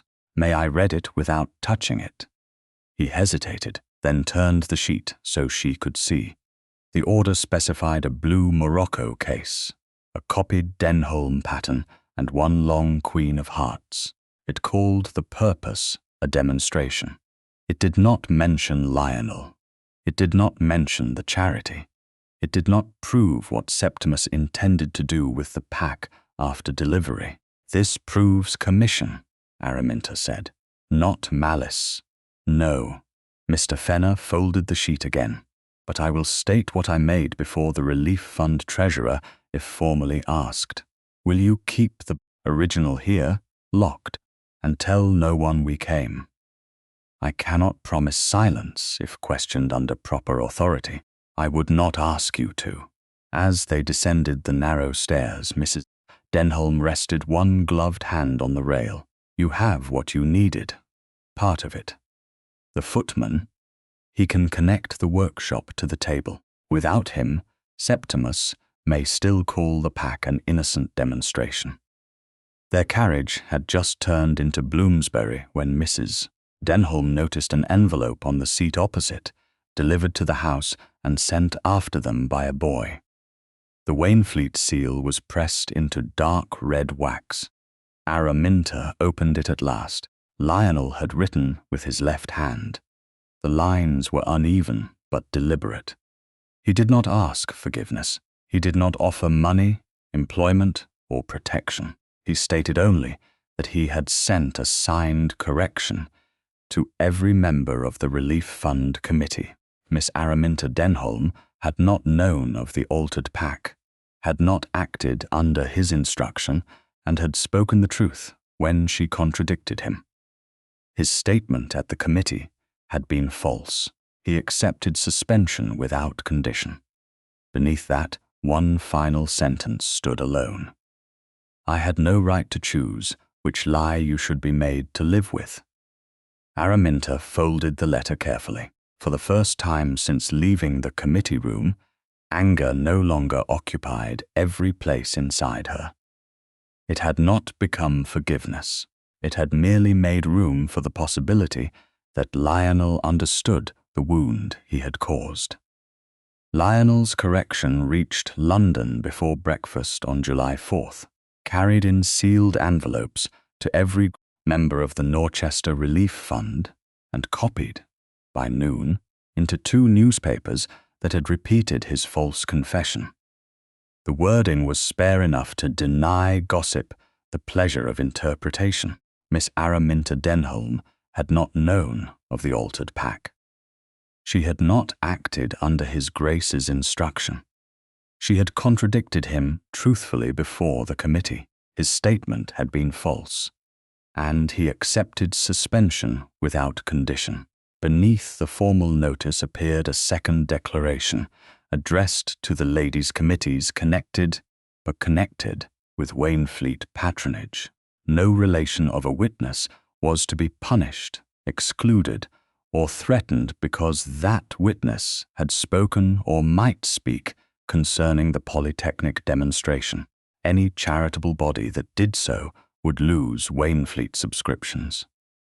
Mrs. Denholm read that paragraph twice beside the Bloomsbury hearth. He has made Lady Hester very expensive. Araminta stood near the window with Lionel's private letter folded inside her reticule. He has used his patronage. Against retaliation, not to purchase your return. Yes. The distinction remained painful because it proved he had learned it. A knock sounded below shortly before noon. The servant brought up 2 cards upon a tray. One belonged to the Dowager Duchess of Norchester. The other bore Lionel's name and title in plain engraving. Mrs. Denholm looked at her niece. Shall I refuse them? Araminta had spent the morning imagining that choice. Refusal would protect her from discomfort. It would also leave Lionel's correction unanswered when he had issued it, without knowing whether she would ever permit him to cross the threshold again. No, she said, they may be received. The Dowager Duchess entered first, dressed in deep violet silk, suitable for a formal morning call. Lionel followed her. He wore pale gloves and carried no cane. The absence left his right hand nowhere to hide. Its tremor showed when he removed his hat, then again when he placed it on the hall table. He did not make a joke. That silence touched Araminta more sharply than wit would have done. The Dowager Duchess greeted Mrs. Denholm and accepted a chair near the hearth. Lionel remained standing until Araminta sat opposite him. Proper distance lay between their chairs. The door remained open. Every rule of respectability was observed with such precision that Araminta understood it as apology before he spoke. "You received the correction," he said. "Yes, it should have been sent before I wrote to you privately. It was issued before you knew whether I would read either one. That was necessary." "Why?" Lionel looked at his right hand. The glove trembled against his knee. "Because an apology that depends upon being welcomed is only a negotiation." Mrs. Denholm's expression softened, though she turned toward the Dowager Duchess and began a quiet conversation about the relief fund. They gave privacy without abandoning propriety. Lionel met Araminta's eyes. "I did not come to ask you to return to the committee." "Good. I did not come to ask what evidence you have found." "Also good. I did not come to offer money." "You are improving with alarming speed, Your Grace." His mouth moved faintly, but he did not seize the opening for humor. "I came because the public correction addressed the lie. It did not address what I did to you." Araminta kept her hands still in her lap. "You believed you were saving me, yes. Do you still believe that?" "No." The answer came without defense. "At first, I thought my error was believing you could not survive their suspicion. That was vanity, but it was not the whole of it. The greater error was believing I had the right to choose what story you would be forced to inhabit." She felt the truth of the sentence before she wanted to accept it. "You made me innocent by making me obedient. I made your courage look borrowed. And my knowledge, yes." His right hand tightened. The tremor grew sharper beneath the glove. He did not press it beneath his coat or trap it between his knees. "I told myself rank could absorb damage more easily than your name. I did not ask whether you wanted the damage moved. I assumed sacrifice was noble because I was willing to pay for it. You were not the only person paying." "No." He drew a careful breath. "That is what I failed to see." Outside, carriage wheels rolled over the stones. Inside, no one hurried to comfort him. Araminta had once thought accountability would feel like victory. Instead, it felt quieter, more dangerous. It left room for the affection she had tried to close away. "Lady Hester's will say, your correction proves instability," she said. "She has already said so.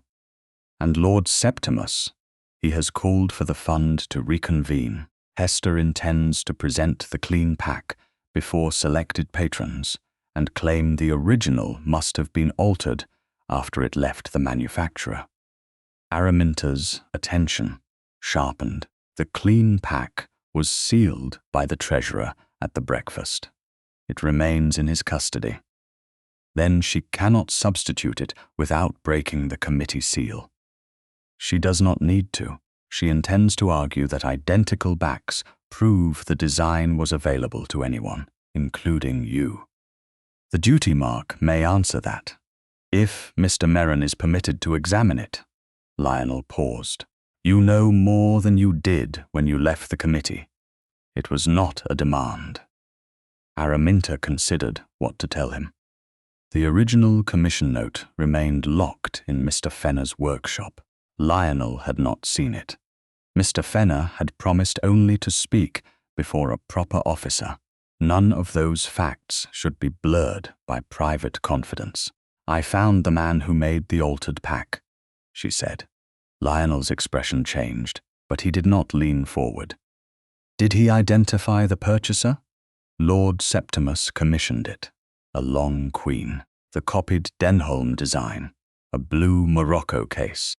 The tremor in Lionel's hand stopped for one brief instant, not from calm but from shock, and he will say so, before the relief fund treasurer, if formally requested.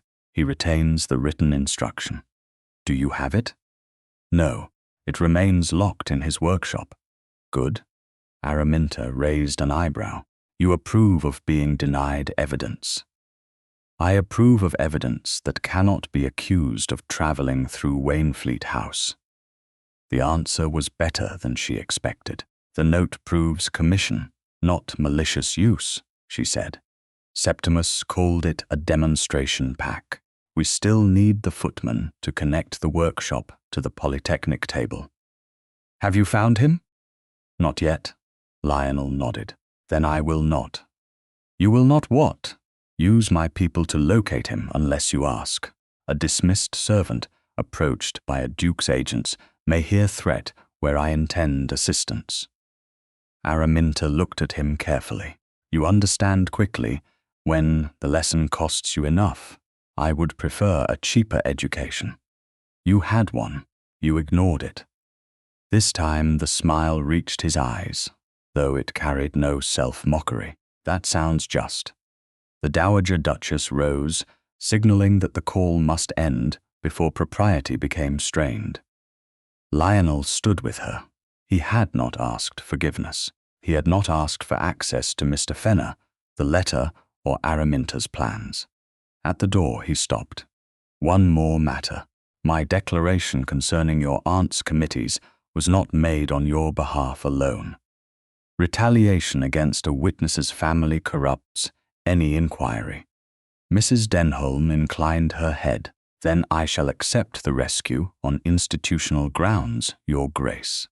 I hoped you might. After they left, Araminta returned to the window. A messenger was already climbing the steps with another envelope. It bore the seal of the Relief Fund treasurer. Inside was a formal notice that Lady Hester Kettering would present the clean duplicate pack at a reconvened meeting. Araminta read the final line once, then again. Witnesses with relevant knowledge were invited to submit their names. She looked toward the unopened directory on the desk and thought of the young footman somewhere in London, carrying no reference, and the only human link between Septimus's commission and the table, where the Duke's hand had been made into entertainment. The first condition Araminta placed before the Relief Fund treasurer was that the truth must return to the room, where it had first been distorted. She stated it on July 7th in a private committee chamber at the Royal Polytechnic Institution, with Mr. Harcourt seated at one end of the table, the treasurer at the other, and Lionel opposite her beneath the tall windows. Her aunt and the Dowager Duchess occupied chairs near the door. The sealed original pack remained beyond the wall in the specimen cabinet. No one had opened it. No seal had shifted. Araminta could feel its presence as clearly as if the altered queen lay between them. The demonstration must take place here, she said, not at Wainfleet House, not in Lady Hester's drawing room, not in any place controlled by a family involved in the dispute.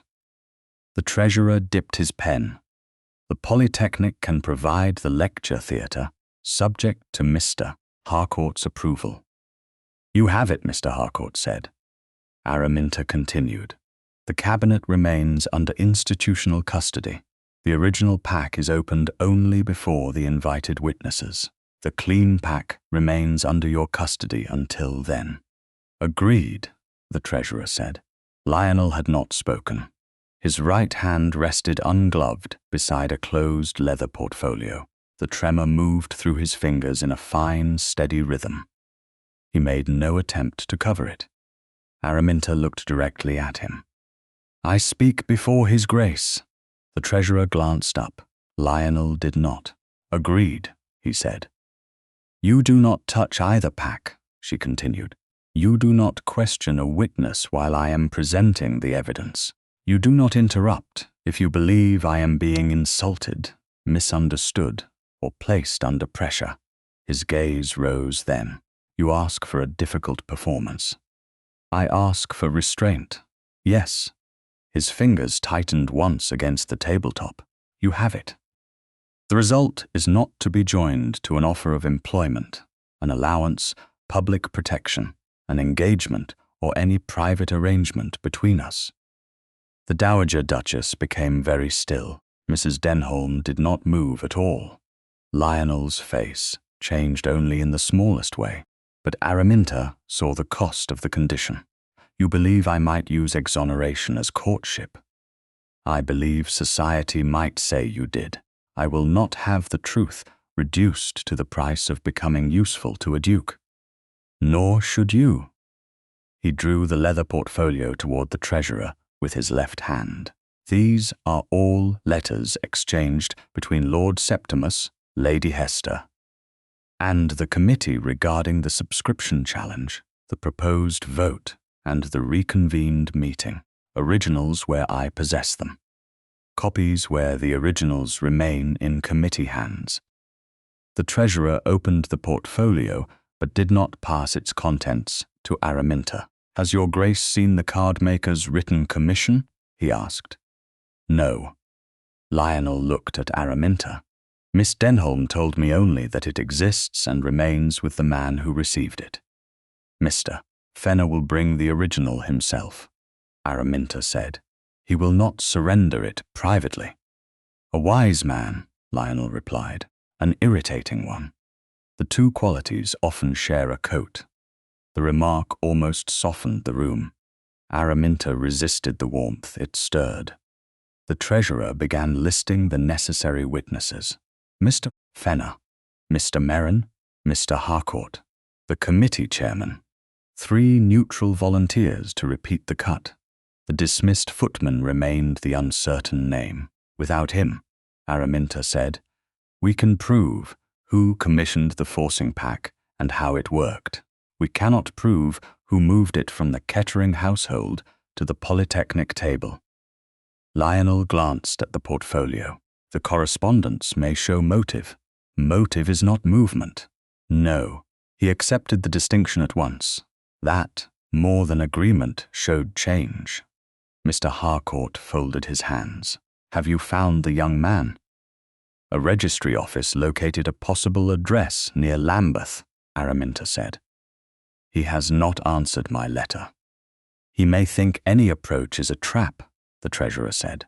Then he must be given a choice without rank standing over him, she replied.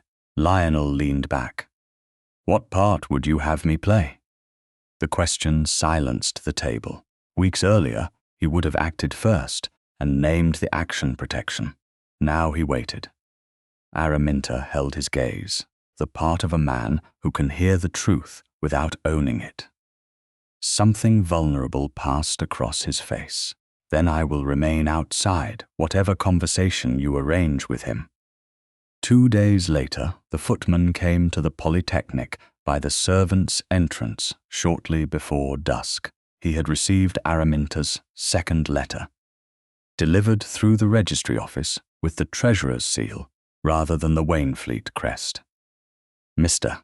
Harcourt placed him in a small room near the administrative offices, where no aristocratic portraits watched from the walls and no committee member sat behind a grand desk.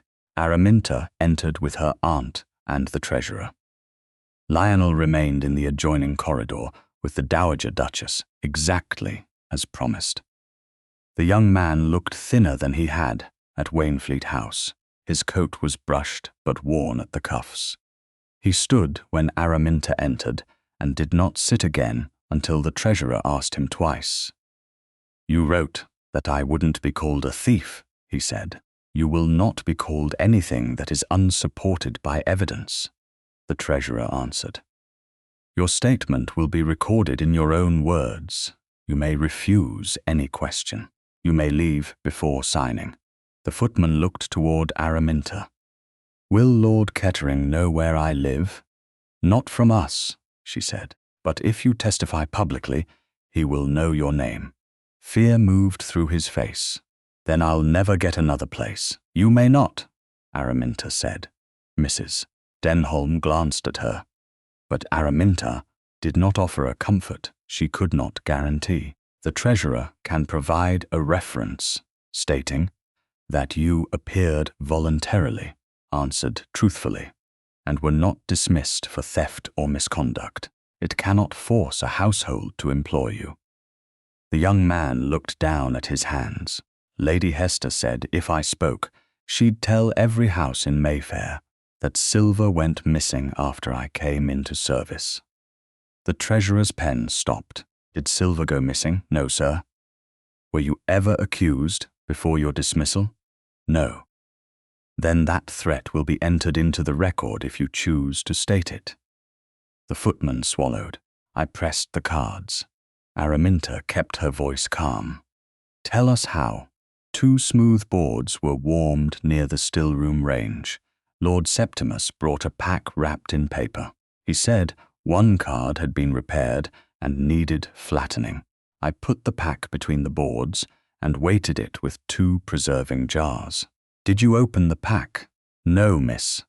"Who removed it?" Lady Hester came before luncheon. She told me to place the pack in a blue Morocco case and carry it to the carriage on the evening of the conversazione. "Did you carry it into the Polytechnic?" "Yes. I gave the case to Lord Septimus behind the lecture platform."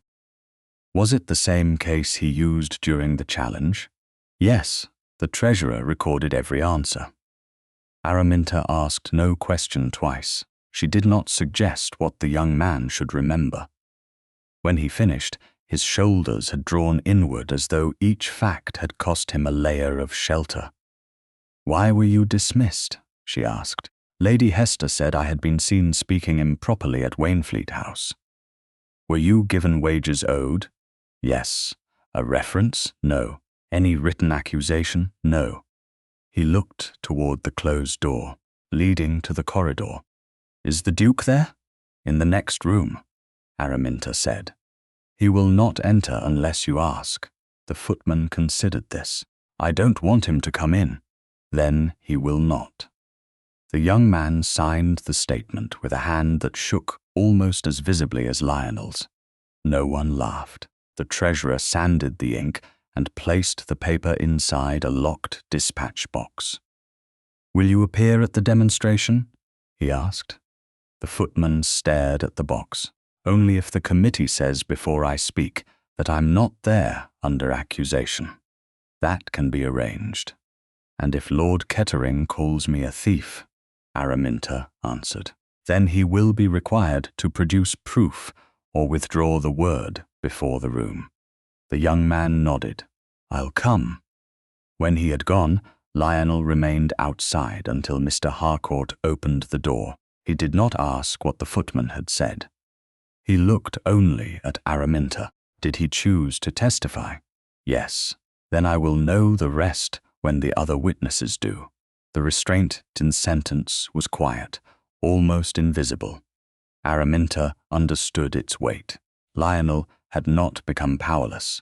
He had chosen not to use power where it did not belong, for the first time since his lie before the committee. Trust did not feel like something she was being asked to restore. It felt like something he had begun to rebuild without touching it. Lady Hester chose her own drawing room for the clean pack's first public appearance because she understood the power of familiar ground. On July 15th, selected patrons of the Norchester Relief Fund gathered beneath gilded mirrors and pale silk walls, while the Relief Fund treasurer placed the white paper parcel on a central table. The committee seal remained unbroken. Mr. Elias Merrin stood nearby with his brass rule, a magnifying lens, and the impersonal patience of a man who trusted pasteboard more than rank.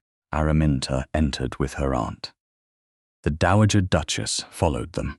Lionel came last and took a place near the windows rather than beside Araminta. His right hand was ungloved. The tremor moved visibly through his fingers, but he neither concealed it nor used it to command sympathy. Hester watched the arrangement with a smile that suggested she had already decided what every person in the room would think. "We are assembled," she said, "because Miss Denholm insists that an ordinary pack has been transformed into evidence against my brother." Araminta did not answer the distortion. The treasurer broke the committee seal and unfolded the white paper. Inside lay the clean duplicate pack, still wrapped with its printed tax band. The hawthorn leaves and crimson star appeared close enough to her father's old design to deceive anyone who remembered only the general shape. Hester lifted one card by its corners. The pattern is the same. The cards are unaltered. If this pack can exist without deceit, then the design proves nothing. No one said the design alone proved deceit, Araminta replied. You have repeated it often enough. I have said it proves intention. Someone chose my father's pattern. Septimus stood beside his sister with one hand tucked into his coat, or the pattern was already available to anyone with access to an old print. That includes you. Araminta looked toward the treasurer. Please record that Lord Septimus has offered no proof that I possessed a surviving impression before June 12th. The treasurer wrote the sentence without comment. Hester's smile tightened. Must every conversation become a deposition? Only those in which suggestion is expected to perform the work of fact. Mr. Merrin asked permission to examine the pack. The treasurer granted it. He removed the tax band carefully and placed it beside the cards.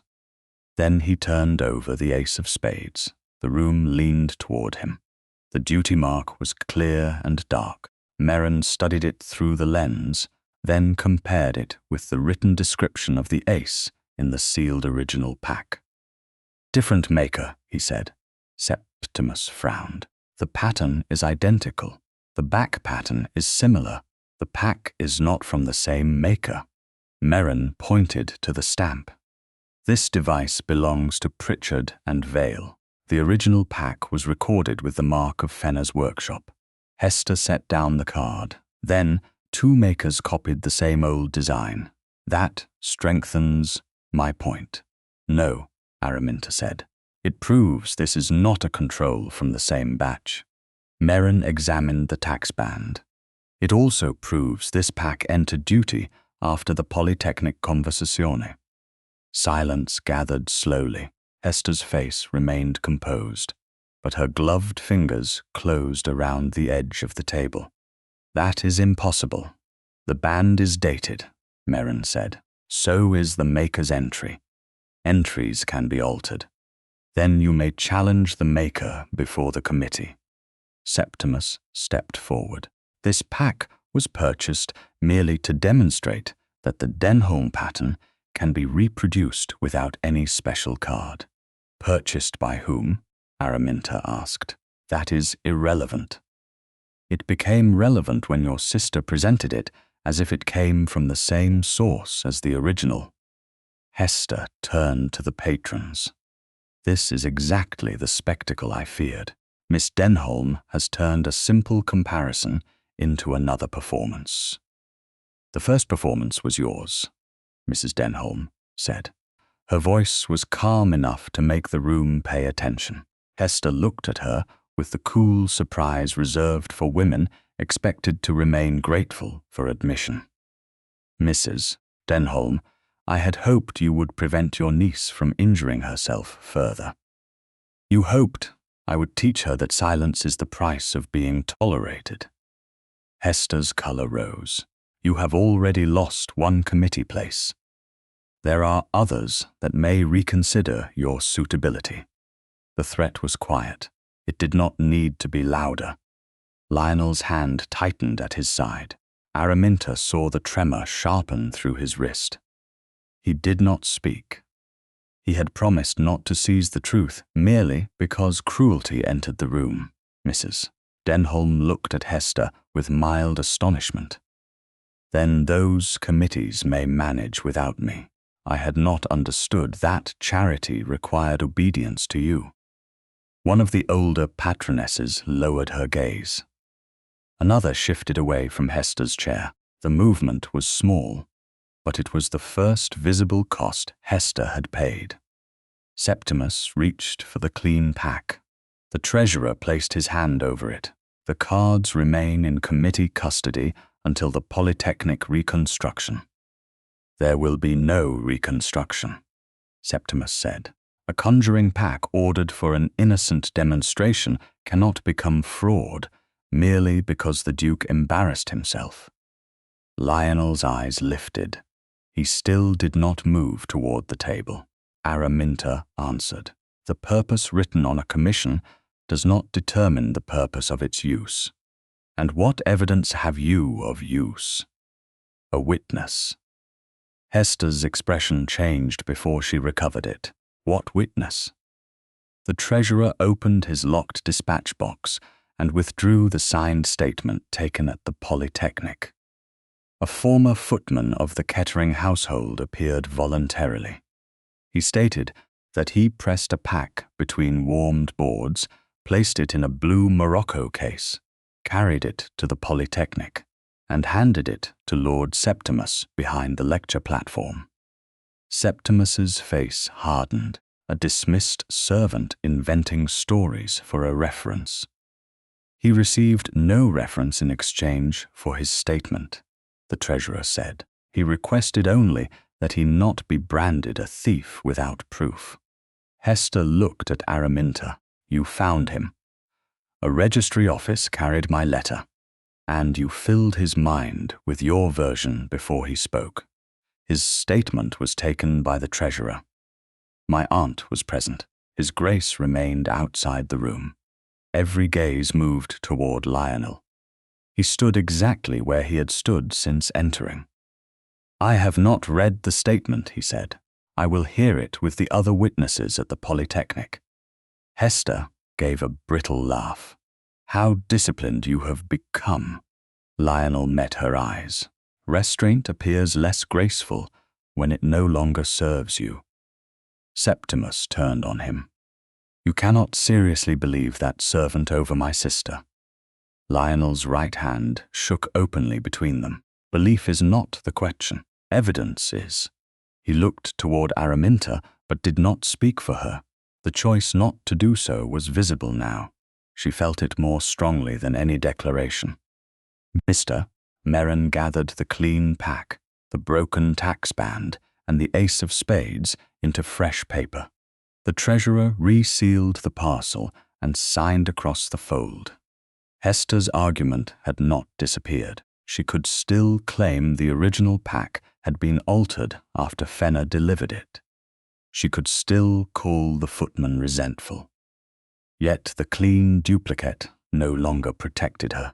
It had become proof of a later attempt to manufacture confusion. Before leaving, the treasurer announced that the live reconstruction would occur at the Royal Polytechnic Institution 2 days later. Invitations would go to the same principal patrons who had witnessed the original challenge. Hester said nothing. Her silence held more anger than denial.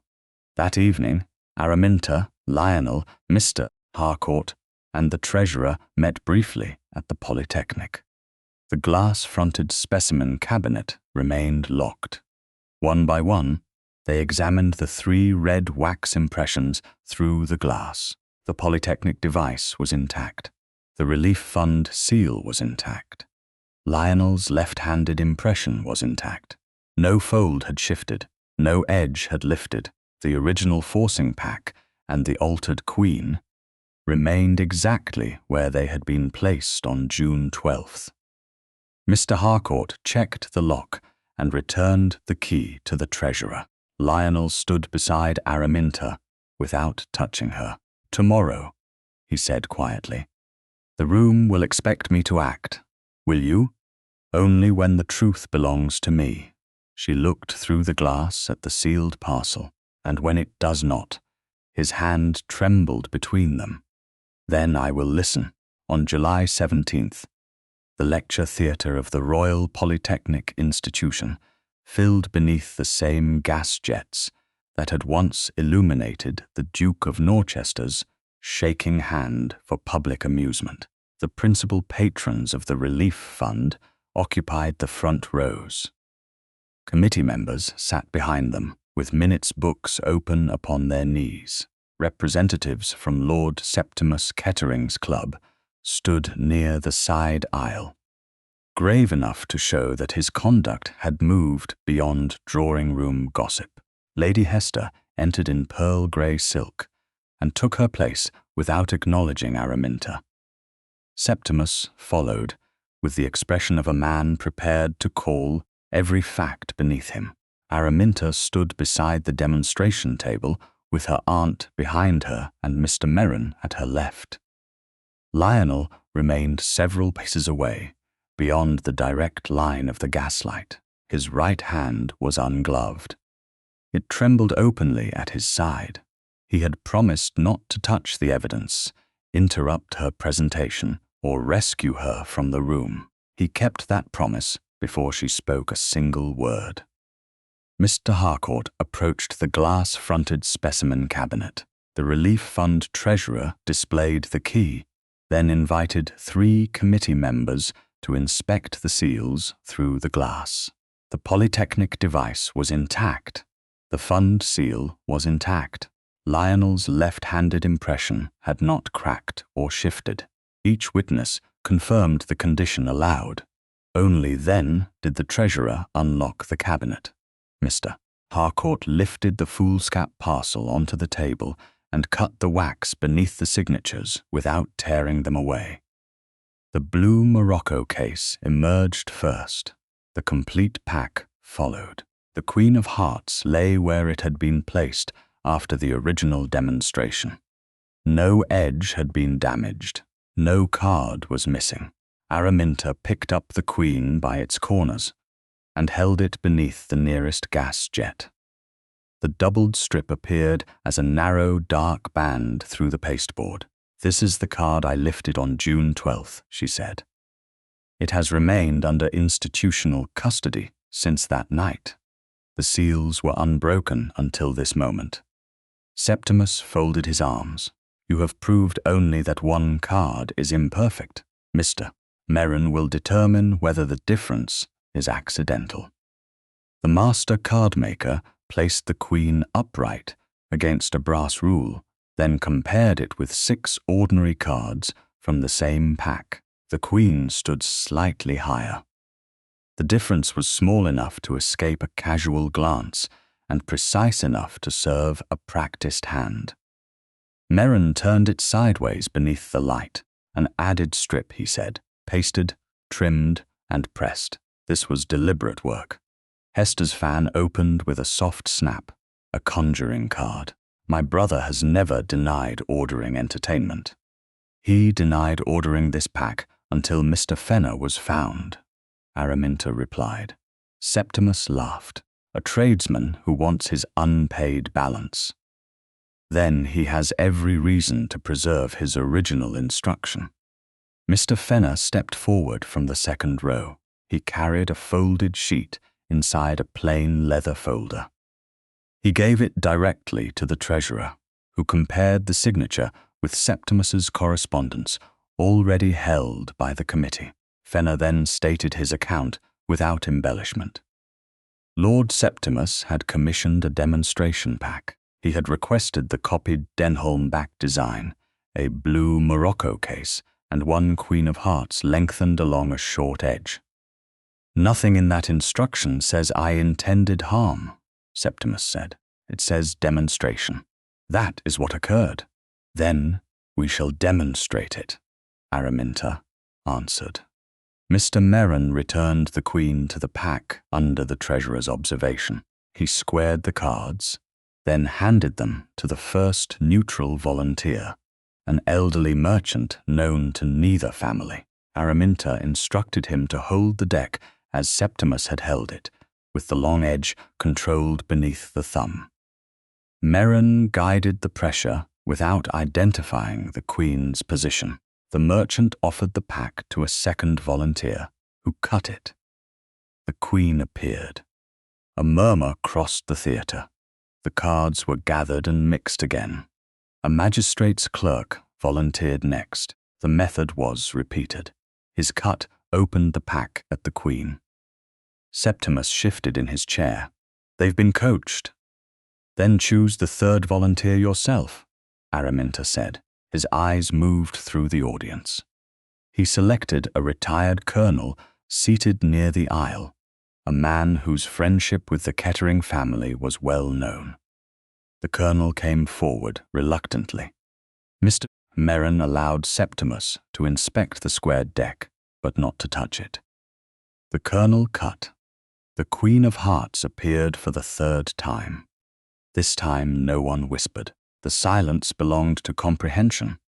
Araminta held the Queen beneath the gaslight once more. The card did not predict His Grace's choice. It restricted it. Lord Septimus held the pack. His Grace was invited to cut. When his hand trembled and the cards fell, the room was encouraged to believe his body had caused his humiliation. The mechanism had already decided the outcome. Hester rose. A private trick is not a conspiracy. The treasurer opened the signed statement from the dismissed footman. Before reading it, he called the young man forward and stated for the record that the witness appeared voluntarily and stood under no accusation of theft or misconduct. The footman's face was pale, but his voice remained clear. He described the warmed boards, the weighted pressing, the blue Morocco case, and Hester's order that he carry it to the carriage. He described handing the case to Septimus behind the lecture platform. Hester turned toward him. You were dismissed for insolence. I was dismissed after speaking at Wainfleet House, my lady, and rewarded for changing your story. The treasurer intervened. He has received no money or position. He will receive a reference stating only that he testified voluntarily and that no charge of theft was made before his dismissal. Septimus looked toward the club representatives. This proves nothing beyond household movement. Then we come to purpose, the treasurer said. He opened Lionel's portfolio of committee correspondence. One letter from Septimus promised £500 only if the Duke accepted the public card challenge. Another, written 2 days earlier to Hester, proposed that any visible failure would strengthen the argument that Lionel's presidency required supervision. A third discussed calling the committee vote immediately after the conversazione, while witnesses still remembered the Duke's lack of steadiness. Hester's composure finally broke. You wrote that without my approval, she said to her brother. Septimus turned on her. You arranged the vote. I did not tell you to use a trick pack. You secured the design and ordered the servant to carry it. The accusation escaped before either could stop it. The room heard what no prepared statement might have proved so cleanly. Hester closed her fan. Septimus stared at the floor. The committee chairman rose and announced the consequences within the fund's authority. Septimus was removed from the committee effective immediately. Hester was removed from the Ladies' Patroness Board. A written correction would be sent to every subscriber naming Araminta Denholm as the discoverer of the alteration and director of the reconstruction. The club representatives declared Septimus suspended, pending a disciplinary hearing. Several financial patrons withdrew their support from his proposed ventures before leaving their seats. Lionel's presidency would not be restored by rank or sympathy. It would be decided at a separate vote after the committee reviewed his false confession. Araminta accepted that distinction. Justice did not require every consequence to favor the people she loved. When the chairman finished, Lionel stepped forward. His hand shook more visibly beneath the attention of the room. He did not hide it. There is one correction still owed, he said. Lord Septimus and Lady Hester attempted to control what this room believed about Miss Denholm. I did the same when I claimed she acted under my instruction. My lie was intended as protection. It was still an act of authority taken without her consent. I replaced her knowledge with my name and called the exchange sacrifice. No one moved.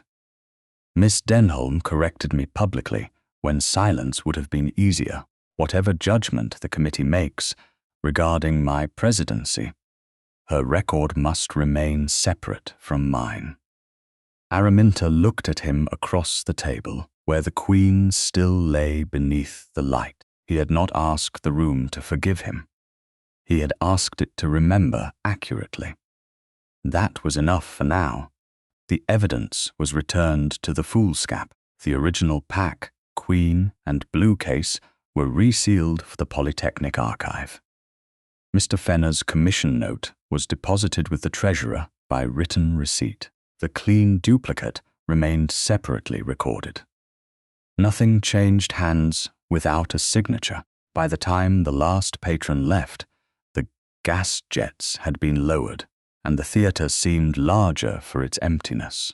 Araminta stood near the platform with her aunt and the Dowager Duchess waiting by the doors. Lionel approached, but stopped before the space between them became an assumption. "I will not ask for an answer because of what happened here," he said. "Good. I will not offer you a place in my household." "Better." His mouth softened. "May I ask one thing that belongs only to the future?" Araminta waited. His right hand trembled between them, visible and uncorrected. "May I begin a proper courtship, Miss Denholm?" She looked at the man who had once tried to save her by taking possession of her truth, and at the restraint with which he now left the choice untouched. "You may begin," she said. "That is not the same as being assured of the end. I would distrust an end offered before I had earned the middle."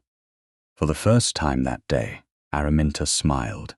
By the middle of October, Lionel had learned that courtship required a patience no committee had ever demanded of him. He called at the Bloomsbury lodgings during proper hours. He wrote letters that asked questions instead of supplying answers. He invited Araminta and her aunt to exhibitions, chaperoned drives, and quiet dinners at Wainfleet House, where the Dowager Duchess made certain no guest mistook welcome for possession. When Araminta declined an engagement because she had promised to examine a printer's paper samples, Lionel did not send a carriage to change her mind. When she accepted, he did not treat consent as a favor owed twice. The change was measured not in speeches, but in all the moments when he could have used rank and chose not to. Araminta watched him through the remainder of July, through August and September, and into the gold-edged days of October. She saw him return to the relief fund only after the committee voted to restore him. He accepted the presidency on the condition that future charitable exhibitions could not be used for personal challenges without written approval from neutral officers. He also required every formal complaint against a servant or dependent witness to be entered into the minutes before retaliation could affect employment. Some members called the rules unnecessary. Lionel replied that rules often seemed unnecessary to those who had never needed their protection. Lord Septimus Kettering did not return to the committee. His club suspended him, then ended his membership after its inquiry confirmed that he had used a trick pack to create a public wager while preparing to exploit the Duke's embarrassment. Several financial backers withdrew from his proposed ventures. Creditors who had once waited politely became less patient when his name ceased to open doors. Lady Hester lost her place on the Ladies' Patroness Board and withdrew to the Kettering family's country seat.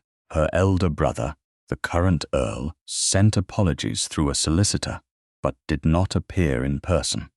The apologies altered no fact and restored no friendship. The former Kettering footman received a written reference from the Relief Fund treasurer stating that he had served as a voluntary witness and had never been accused of theft before his dismissal. By September, he had found a place in the household of an elderly baronet who valued punctuality more than fashionable rumour.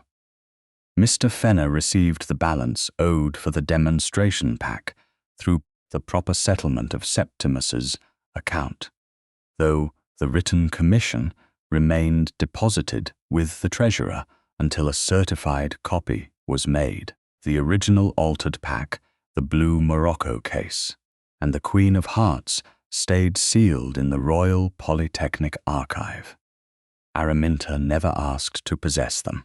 She had no wish to carry the instrument of her humiliation into the life that followed it. Lionel's tremor remained. It appeared when he raised a cup after a tiring committee meeting. It sharpened when too many strangers watched him sign his name. It softened when he used his left hand without apology. At Wainfleet House, he sometimes used the walnut card rest when Araminta brought it for an evening game, but she always took it back to Bloomsbury afterward. He never assumed that affection had transferred ownership. Once, during a drive through Hyde Park with the Dowager Duchess seated opposite them, Lionel asked whether Araminta feared becoming known only as the woman who had exposed the trick. "I fear becoming known only through any man," she said. "My father included, and a husband. Especially a husband." The carriage rolled beneath thinning leaves. Lionel's right hand rested on the seat between them, trembling with the movement of the wheels and with its own persistent rhythm. Then a husband should make room for the work that already belongs to you. He should do more than make room. He should understand that it does not exist by his permission. Lionel inclined his head. "I stand corrected before I have even proposed." "You have been corrected before." Repeatedly. His expression softened. "I have grown attached to the practice." He did not propose in the carriage. He waited until the marriage settlement had been drafted to preserve Araminta's separate income and her right to continue advising printers, papermakers, and charitable exhibitions. He waited until she had reviewed the settlement with her own solicitor. Then, in the Bloomsbury drawing room with Mrs. Denholm and the Dowager Duchess present, he asked plainly whether she would marry him. Araminta looked at the man who no longer hid his hand beneath the table and no longer offered his power as proof of love. "Yes," she said, "but don't mistake the answer for an end to disagreement. I wouldn't trust a marriage that required silence." The banns were called in the parish church near Hymarch Park.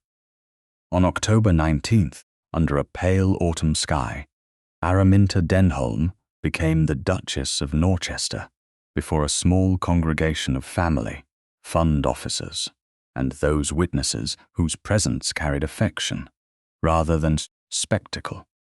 She wore no object from the Polytechnic. No altered card, copied design, or caricature entered the church. The walnut case rested in her travelling bag at Hymarch, where it remained hers. Lionel's hand trembled when he placed the ring upon her finger. The ring caught briefly at the knuckle. No one laughed. He paused, breathed, and tried again. Araminta did not steady him. She only held her hand where he could reach it. After the wedding breakfast, they escaped the formal rooms with the quiet conspiracy of the Dowager Duchess and Mrs. Denholm. An estate carriage carried them beyond the south lawn to a meadow near the River Medway. The grass had faded from summer green to muted gold. Willows leaned toward the water, and the air held the clean chill of approaching winter. A servant left a picnic basket and withdrew beyond sight. For the first time that day, no one addressed Araminta as Your Grace. Lionel spread the rug with his left hand while she opened the basket. I have been informed that duchesses do not arrange their own picnics, he said. By whom? Several people who appeared deeply injured when you carried the tea. They will recover. I hope not too quickly. Their expressions were excellent. She took the walnut case from her bag and placed it between them. Lionel looked at it but did not reach. May I use it? Yes. Araminta opened the worn brass catch and unfolded the two narrow arms until the hinges locked. The wood still bore the small nick at one corner. Nothing had been polished away. From the basket, she removed a fresh pack of ordinary playing cards. The backs were blue, patterned with simple ivy leaves. No hawthorn circle, no crimson star, no copied inheritance. She broke the wrapper and shuffled the cards without ceremony. Lionel watched her deal. His right hand rested upon his knee, trembling in the cool air. Araminta set 13 cards into the walnut grooves and turned the rest face down. No wagers, she said. No committees. No £500. You may risk the last currant tart, a ruinous stake. They played badly and without witnesses. Lionel missed an obvious lead because he was watching sunlight move across Araminta's face. She accused him of strategy. He denied it with insufficient conviction. When she dealt again, a fresh Queen of Hearts slid from the unmarked pack and landed face up near the card rest. Wind lifted one corner. Lionel reached for it.